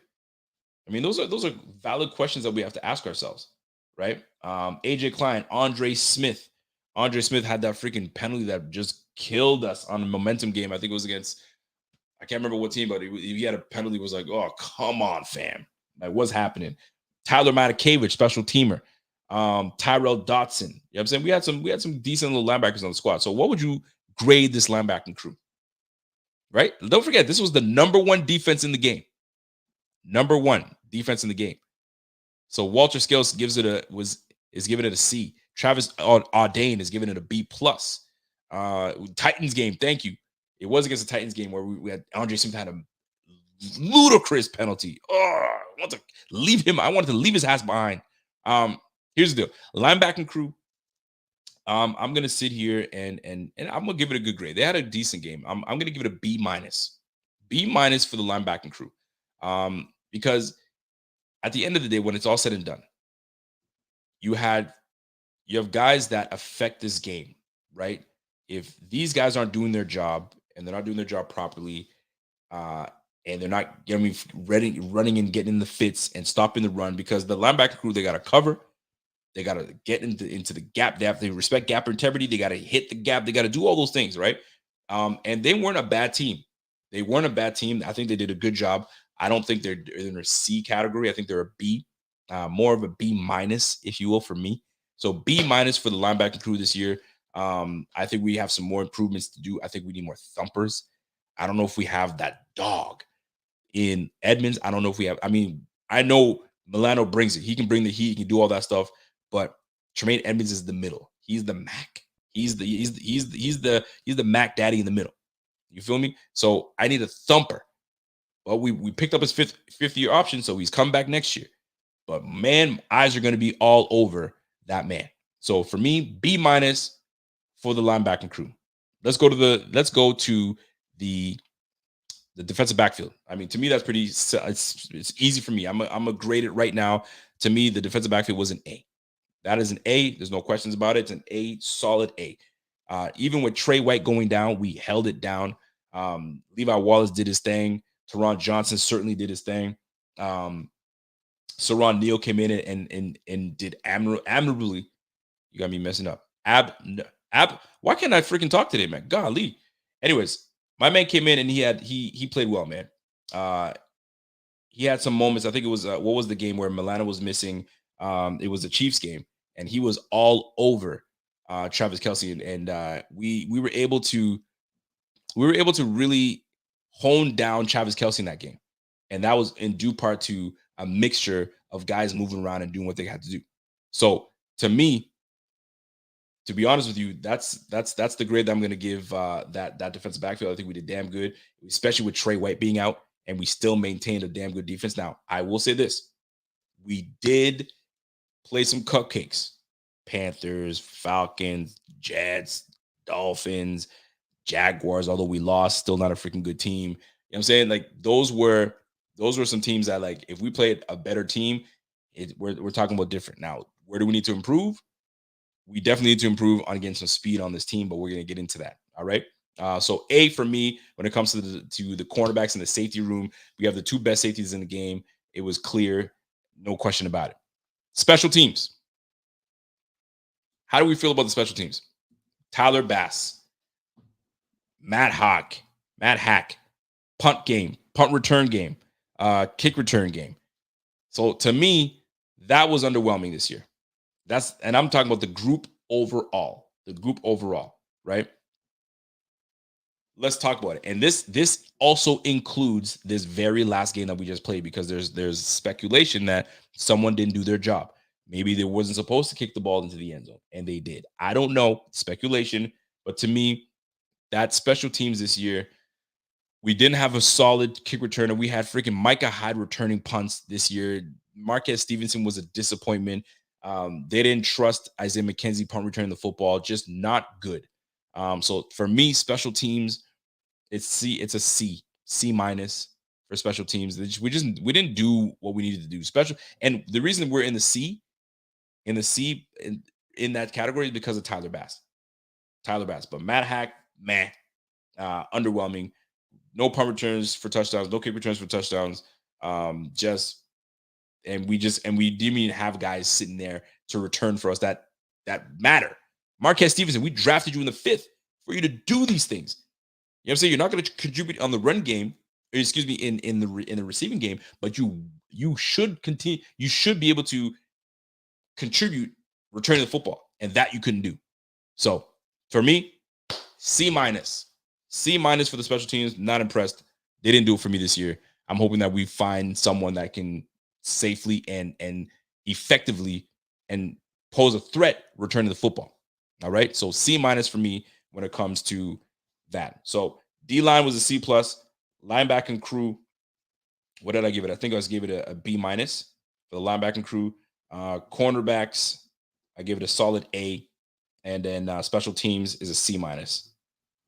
C minus for the special teams. Now, and I gotta bring that up. I gotta give the C grade to the special teams. I'm sorry. It's just what it is. And Heath Hardwell, Heath Hardwell, I think his name is Heath Farewell. Excuse me. Hot seat. I don't know. We'll see how that plays out, because that last game, 13 seconds, doesn't happen if someone relayed the proper message to the special teams crew and got the job done. Heath Farewell. So C minus for that freaking crew. C minus for sure. Coaching staff.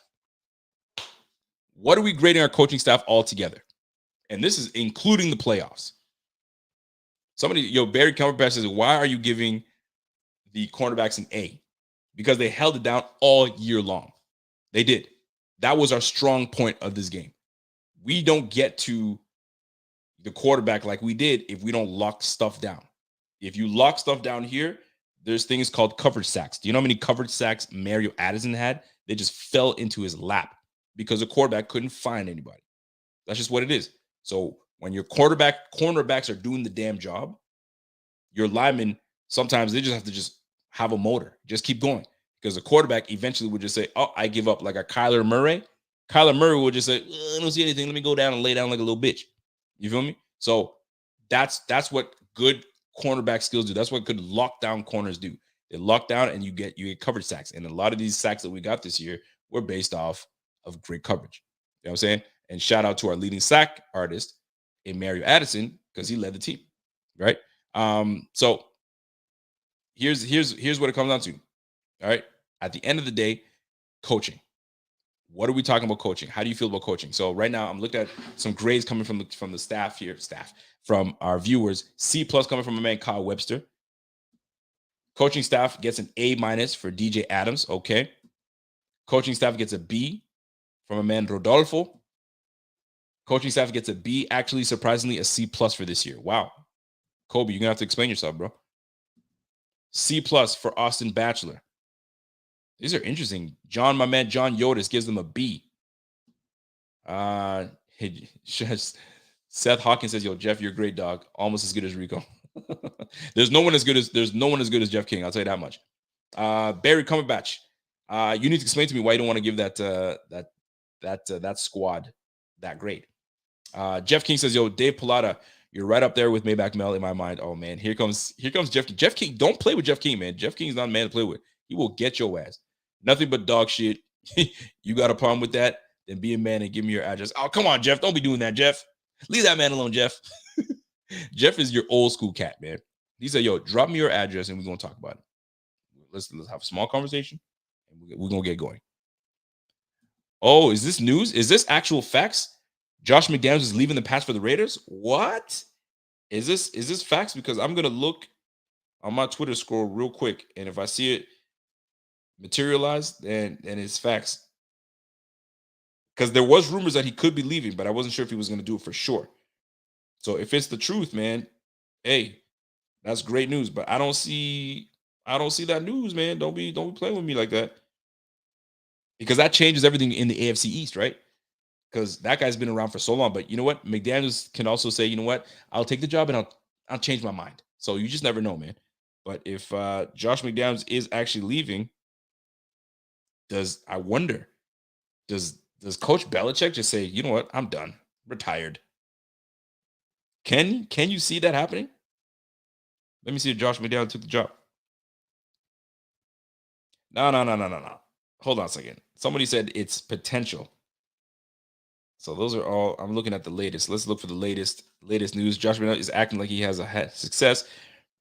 Yo, Twitter is the place. If you try to get your feelings hurt, Twitter is where you want to go, man, because they're gonna hurt your feelings, man. I don't see it happening, but hold on a second. He went for an interview, and that's as far as I got. He went for an interview, so it could happen. So we could see, you know what I'm saying? Tom Brady apparently is going to retire. Josh McDaniels might be taking the Raiders job. Aaron Rodgers potentially said he might be retiring. Who knows? Big Ben is gone. Yo, the league is changing, but it's in good hands. It's in good hands at the end of the day. So for me, let me break it down to you guys. Coaching this year was a challenge. It definitely was a challenge because we had some ups, we had some downs. We lost some games where we shouldn't have lost. There were some decisions made that we shouldn't have made in certain times. But it all comes down to where we are right now. We are sitting here as Bills fans talking about the Bengals and Chiefs going to be playing in next game when it really should be the Bills. And we all know it. The whole internet, everyone knows that shit. So for me, I'm going to grade this defense, this coaching staff, offensive coordinator, coaching staff, head coach, D-line, running backs coach, receiving coach, all together, O-line coach, because some guys got to go. Like for me, running backs coach, I'd like to see what else is out there. OG Bobby Johnson, I'd like to see what is out there. What took you so long to put Ryan Bates in the game? I don't care. Put your best players. You took that long. That could have been resolved long ago. All right, that's number one. OG Bobby Johnson's got to change. So for me, altogether, I'm giving this coaching staff a B to a B plus for this coaching staff. Now, the reason they are getting that B plus grade is because we were able to win consecutively the division. That's coaching. That's getting guys in the right positions to do their job, doing what they're supposed to do. And resilient, man. We could have folded. There were times where we were on the brink of like, yo, we're on the outside looking in, and then we rip off 5 straight wins, right? We prepare heavily for the Patriots, and we whoop the Patriots. So you can't say that I'm going to give these guys a C. This to me is a B to a B plus for the coaching staff. So altogether, this team, altogether, coaching, players, what do you grade this team altogether? Altogether, what do you guys coaches? What do you guys call this? What do you guys rate this team? You're grading this team. What's your grade overall? Is this an A team, A plus team? Is this a B plus team? Is this a C plus, C minus, C right in the middle because it just averaged up? What do you guys think? So let me recap. I'll recap for you guys right now what we did here. So Josh Allen and the quarterback room, A+. That's what I ended up giving them, right? The running back room, I gave it a C. Excuse me, I gave it a C for the running back room. I just felt that we underwhelmed all year. We only started coming on in the end, but we could have used that running game all year round, and we just could not. So I gave it a C. The O-line, I gave it a B. I gave it a B because of what we did near the end of the season with new additions. I think we came on pretty damn good. So a B for the O-line. Receiving crew, that's an A. Like Gabe Davis, Stephon Diggs, Dawson Knox, y'all really did your thing. So I gave you guys an A. Kudos to y'all. You know what I'm saying? Let's go to the D side, defensive side of the ball. D-line, C+. We just, a lot of pressure, can't finish. We need guys that can finish. We need a game record. A game record. We don't have a game record. What game record do we have on this team? Impact game record on this team? Nah, we don't have one on the defensive side of the ball.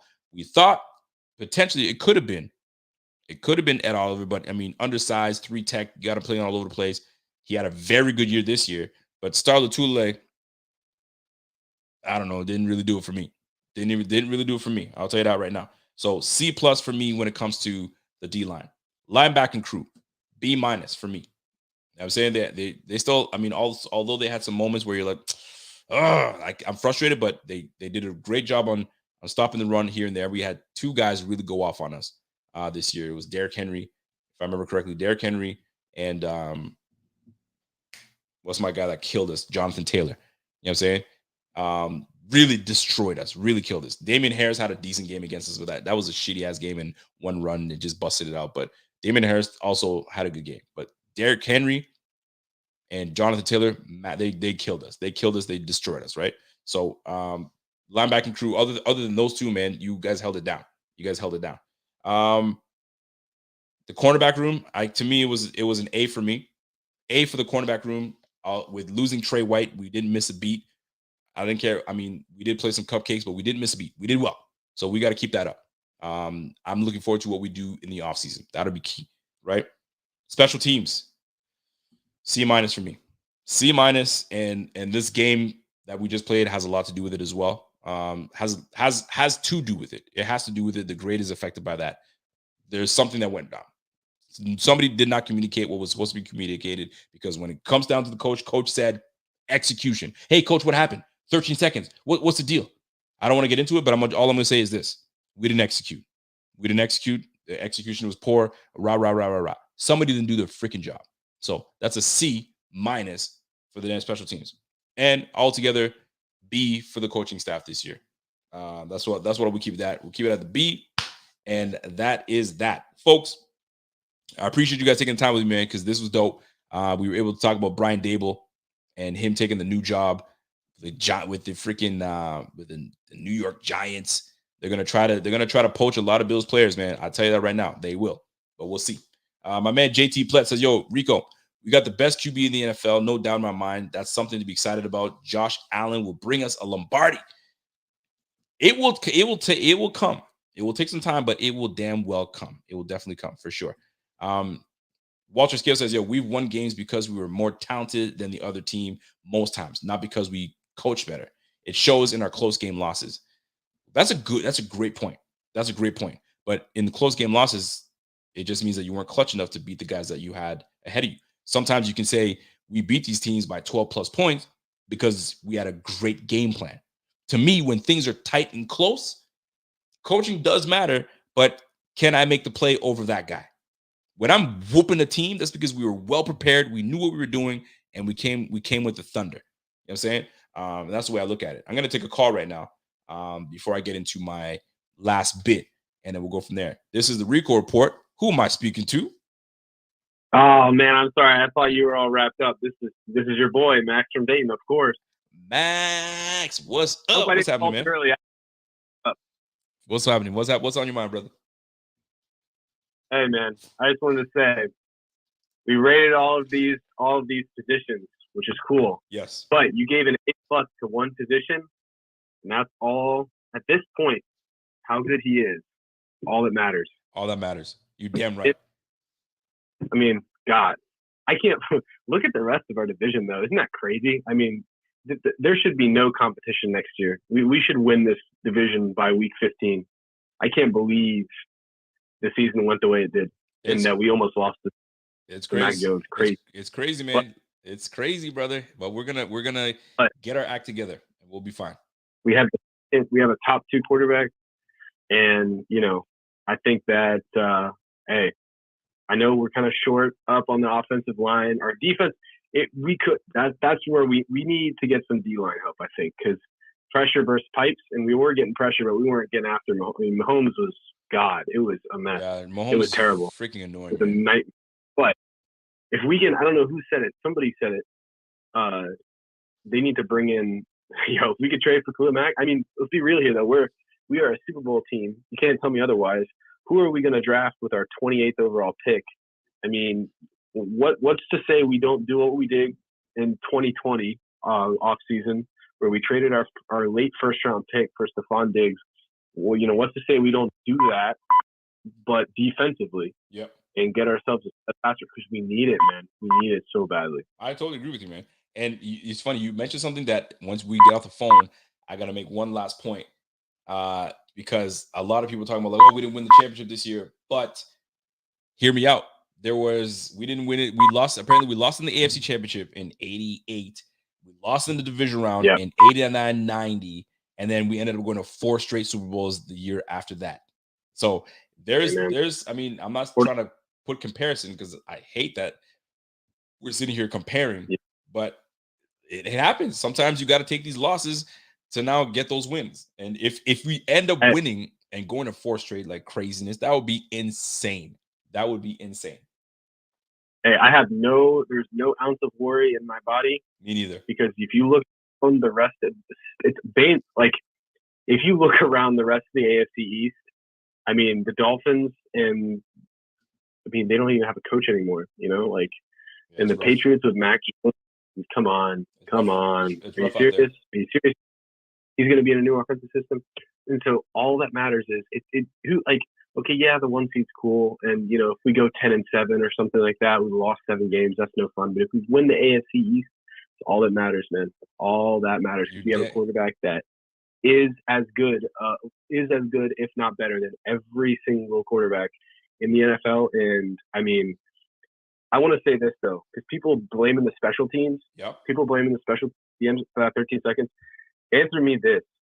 They got after that first play, it's not like they got the ball in field goal range after the very first play. I mean, they got to the 41. If you squib it, what's to say, would they take 5 seconds off the clock on that first play and got to their own 40? Yep. What's to say 5 doesn't come off the clock in the squib kick and they get to the 40 again? Like, it doesn't matter. Like, it was the same, Now, if they would have gotten, a third play out of it, to get to field goal range, I mean, maybe. I don't know. I saw Daniel Jeremiah post on Twitter that play to Kelsey where they rushed 4 and they just left him completely open. Addison, I don't know if Addison hit Mahomes right after he threw it. I mean, he was right there. He was right there. It's just that if somebody just put a jam on him.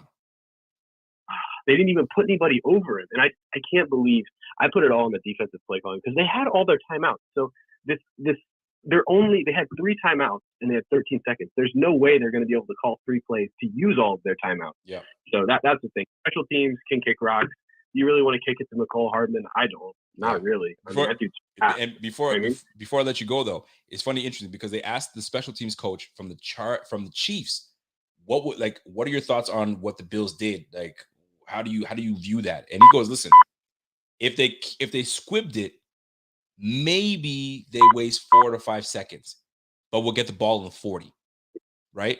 Exactly. Okay. He's like, but we ended up doing that anyway with the first play. Exactly. So it's you can look at it any way you want to, man. It's just you're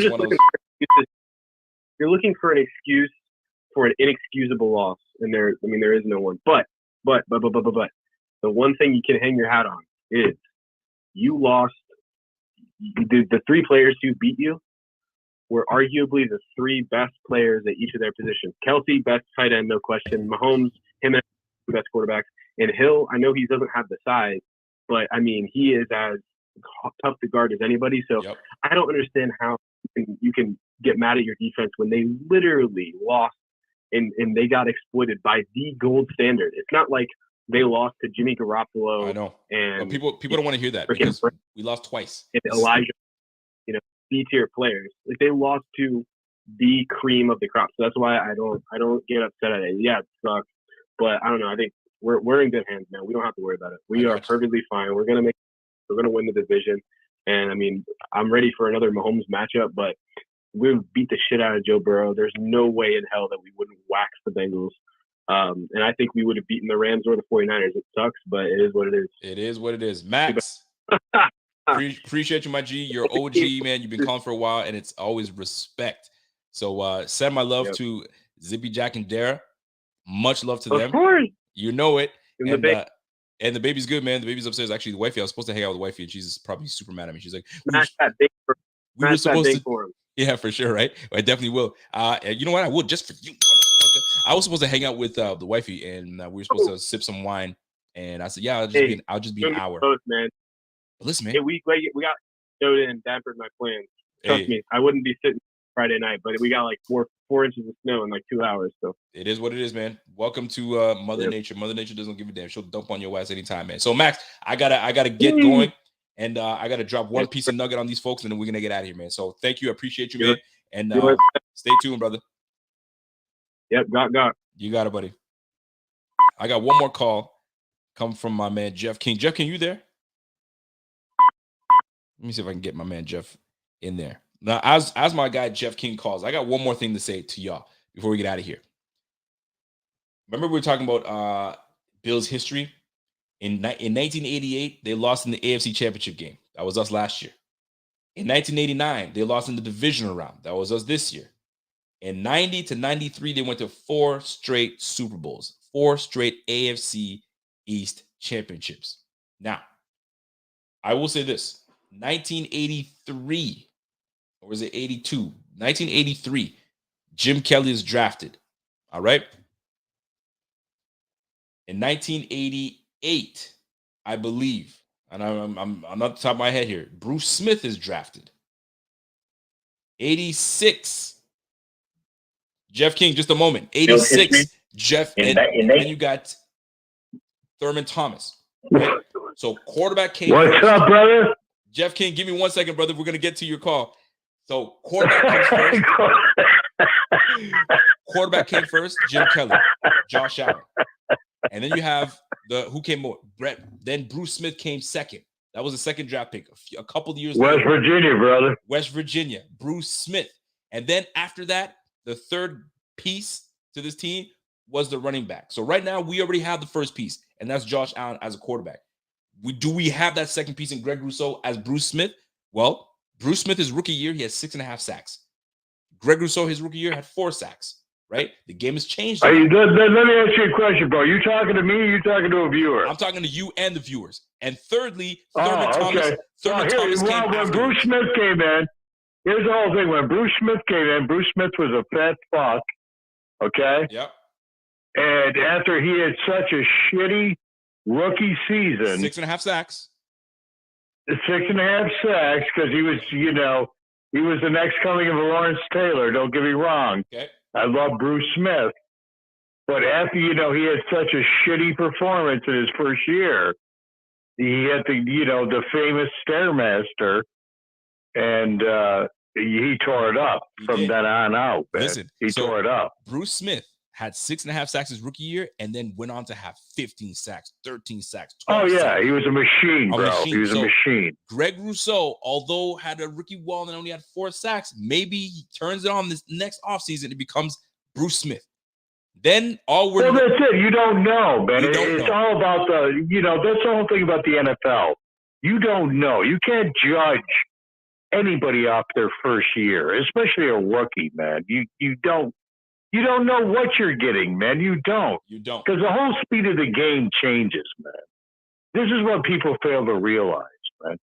They all think, well, he's coming from Alabama or this and that, and he's already, NFL ready. There is no NFL ready, man. When you get into the NFL, you're playing against the best of the best. You know the reason why half of your fucking teammates from college are going home? Because they sucked and they weren't good enough to fucking make it. I hear you. That's the bottom line, man. You know that as well as I do, Rico. If you're good enough, you'll make it, but you don't. Facts. And you know it. And but I walked into an open conversation, so I don't even know what we're talking about. All is good. All is good. Here's at the end of the day, what I was saying was this. I was going to wrap it up and say, let's chill out. We got some young pieces. We're going to develop them. I think people are freaking out because we didn't get a chance to move on. But guess there's years. We still got Allen for another 13 years. Okay, so be. We didn't God, yes, man. We didn't get it in the fourth year. Yes, the team's going to be changed. It's going to be different 2 years from now. It's going to be different 4 years from now. 5 years from now, it's going to be changed. It's going to be different. But you know what's not going to be different? We're still going to have number 17, and he's just going to get better and better and better. He hasn't even hit his prime yet. He's not even in his prime yet, people. So we have time, and we don't even have that major. Listen, if we're trying to remake and remaster, if you will, the 90s team, we got our Jim Kelly. No. You're listen. Let me say something here, brother. Not to interrupt you, man. Go ahead. And I said this to Bot the other night. When I sent him a message, because I could see how heartbroken he was over it. He's young. Bot was heartbroken. Yeah, well, and I get it. I was there. I was his age when I, experienced my first Super Bowl loss. Yeah. But I have never seen, and I can say this in all honesty, man, okay, never. Jim Kelly, I love Jim Kelly. I'm not taking anything away from him. I have never seen in my 45 years as a Bills fan don that uniform like a guy like Josh Allen, man. He is fucking believable, people. Enjoy what you got. Damn right. Enjoy what you got, man, because that's the one piece, the most important piece you don't have to look for the next 15 to 17 years, man. Yeah, you know what? Josh, and that's the bottom line, dude.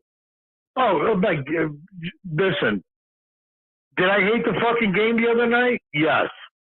But it was probably the most spectacular football game I've ever seen in my freaking life, man. It was unbelievable. And that's what we have. That's our guy, man. That's our guy. You're damn right. So with Josh being our guy, we just need a pass rusher. Like a legitimate. Oh God, yes, yeah, rusher. By all means, bro. I don't know. I don't know if we have it in Boogie Basham. It's like I said, it's too early. I don't either. I don't know if we got it in Russo. I don't know if we got it in Basham. What's his face is too freaking old. What the hell is his name? I can't even think of it right now. Jerry Hughes, Mario Addison. Hughes is too old. Addison's gone. Yeah. It's just different. If you want to win this thing, you got to be able to rush Mahomes, bro. You damn right. We did, but you didn't get to it. You know what I'm saying? You didn't get to the spot, man. Listen, Jeff, it's like when you're with a chick and you want to find a G spot. You didn't get it. You didn't freaking get it. You got to fucking get it. And I'm sorry for being crass, but that's the truth, man. If you want to get to home plate, you got to get there, man. You didn't get it. Jeff, I'm not saying Rousseau's not going to freak you. I'm sorry. Go ahead. I was going to say, let me ask you a question. If you're with a lady partner, you make sure you get the job done. You make sure you get the job done. Absolutely. Fuck yeah, man. Do you walk out halfway? You know, bad mouthing the shit out of you to your friends. You damn right. And do you walk out of the job halfway through? I'm done my job here. You're done? No, hell no, man. Well, first of all, never finish before they do. Yeah, my man Jeff King. Never, man. Because they're gonna go back and badmouth the shit out of you to their friends, regardless of what. Oh, that was wonderful. Yeah, fuck you. Yeah, they're gonna be like, Jen, whatever. Jen, why'd you hook me up with this guy, Jack? Jeff he didn't. What a joke. The whole time I was reading my book while he was down there. I'm not trying to be crass or rude here, man. I hear you. Getting down to this game, man. If I got to hear 13 seconds one more time on ESPN, Good Morning NFL, or anything else, I'm going to lose my mind. I hear you. Here's the bottom line, people, okay? And I hate all this shit because people are blaming, McDermott for this call. Okay, let's say they squib kick it. And Travis freaking, what's his name? Hill picks it up, runs it back for a touchdown. McDermott's an asshole. Yeah. but they do what they did, and McDermott's still an asshole. So either way, you're fucked. Darned if you do, damned if you do. I get it. That's it, man. And here's the bottom line, man. We just didn't do it in the end. Exactly. That's it. But what people need to understand, we have an absolutely beyond great quarterback. Yes. Get over it. We're secure for the next few years, man. Yeah, we are secure. Jeff King. Now you just got to put the pieces around it, man. You got it. Jeff King. Somebody, Incredible Bills Lopez says, I heard the G-spot doesn't exist. Can you care to comment? Well, apparently he ain't hitting the right fucking spot, man. Okay? Because I'll tell you what. I got you. Well, listen. He's not asking, man. He's a selfish fucking lover, man. Okay? You got to ask, man. Jeff King. Don't be a fucking dork. Just fucking ask. Listen, am I there or what? Sometimes. Am I there or what? Am I there? Am I there? No, move over here. Anyway. Yeah, Jeff, you know, where's the field? Okay, is that the right spot? Listen, they're all built different, just like we are. It's fuck, you know. There you go, buddy. Listen, Jeff King, you are the man. I appreciate you always. You know that, and we will continue to do these shows through the dog days of the off season. Like I said, if you are a draft guru and you know the college prospects like the back of your hand, hit me up. Let me know, and we may have something in store for y'all. So, Jeff King, appreciate you, my G. Love you, man, and we'll definitely keep in touch, big guy. Love you too, brother. All my best to you, Jen, and the kids, man. You be buddy. well. You're the man. All right. That's my guy, Jeffrey King. Always an OG, triple OG. This guy is always keeps it real, no matter what. Now, before we get out of here, man, just want to give some folks an encouragement. You know what I'm saying, of this team. We got a legit team. We have a damn good team. We have a team that's going to be put together with a good GM, a solid GM, a great GM with a solid head coach. So much to do. And this is a topic for the next show because listen, I've been on this thing for almost 2.5 hours now. All right. But there comes a question, and I got to ask this question. We're going to jump into it the next show. How long do we give Sean McDermott until we start saying, okay, man, yo, we've given you ample opportunity. We've given you the groceries, and you're still not delivering. Is McDermott the Marty Schottenheimer of this era, where you're the man? You got the team. You got Rivers. You got freaking LaDainian Tomlinson. You got a good squad, but you just can't get over the hump. A lot of people would have said that about Andy Reid too, right? And now you're looking at Andy Reid taking 2 different teams to 4 AFC championships straight. So it's things to pay attention to, but that will be for another show. But what I wanted to leave you guys with is this. We got our quarterback. We need that pass rusher extraordinaire that could you can't stop him. He's a game wrecker like Aaron Donald. I know 32 teams are drafting and we're trying to find the right thing, but family, y'all, we got to find that guy. Maybe it's Greg Rousseau. Who knows? But we got to find that guy. Thirdly, if we want to be a balanced team, when it comes to it, we got to get our running back. Is it Devin Singletary? I frankly don't know. You know what I'm saying? But right now, with the way the game has changed, who knows how it's going to play out. But one thing's for certain, we need a pass rush. And if we get that pass rush, we are that much better and that much closer to our end goal, which is a Super Bowl. So I know we're never going to stop looking for a down lineman that can get after the quarterback. But with Trey White also being out, keep this in mind, we must draft a corner. Must. But that will be for another show. Ladies and gentlemen, that's my time. Always love and appreciation for those tuning in. You guys give me your ears. I try to give you liquid gold through the microphone. And if you appreciate and you actually enjoyed your time, smash that like before you get out of here. Subscribe if you haven't. If you haven't supported Buffalo Fanatics in all aspects, social media, follow me on Twitter. If you look right down here, that's me right there. Mr. Rico _BF. That's me on Twitter. Hit your boy up. Buffalo Fanatics on all social media platforms. Can't miss it. Go ahead and support us at bffanshop.com. And ladies and gentlemen, that is my time. And let me cue my music up so we get this thing popping here. Listen, man, enjoy the rest of your evening. And until next time, it's your boy. You guys be good. Mask up, be safe, take care of each other. And as always, go Bills. Buffalo, Buffalo, Buffalo, Buffalo, Buffalo. Shout out to my guy, Radimus. Hey. Buffalo fanatics. Buffalo fanatics. Buffalo fanatics. Buffalo fanatics. By the way, Buffalo, Buffalo, Buffalo, Buffalo. I made an amazing pulled pork. If you guys follow me on Instagram, in my stories, that pulled pork fell apart. I'm about to go out there and just demolish one. And by the way, I was just put on brioche. Brioche bread? What? I've never heard of that. And it's beautiful. Shame on you guys for not telling me about brioche bread. My goodness, where have I been? Anyway, I just want to share that. If you guys follow me on Instagram, check my stories out. Hey, have a great night. You guys are great. You guys are fantastic. Always, it's Buffalo Fanatics all day. Until next time, it's your boy. And I'm gone. Let's go. Buffalo versus everybody.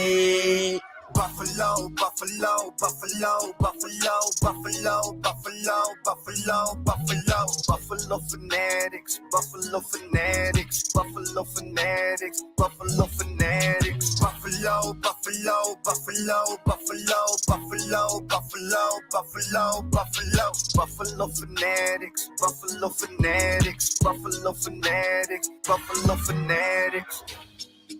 Hey yo, shout out to Rico, man. Shout out to the camping and all the Buffalo fanatics. Bills Mafia, go Bills. It's your boy Radimus. Let's get these dubs. Beast in the East. We take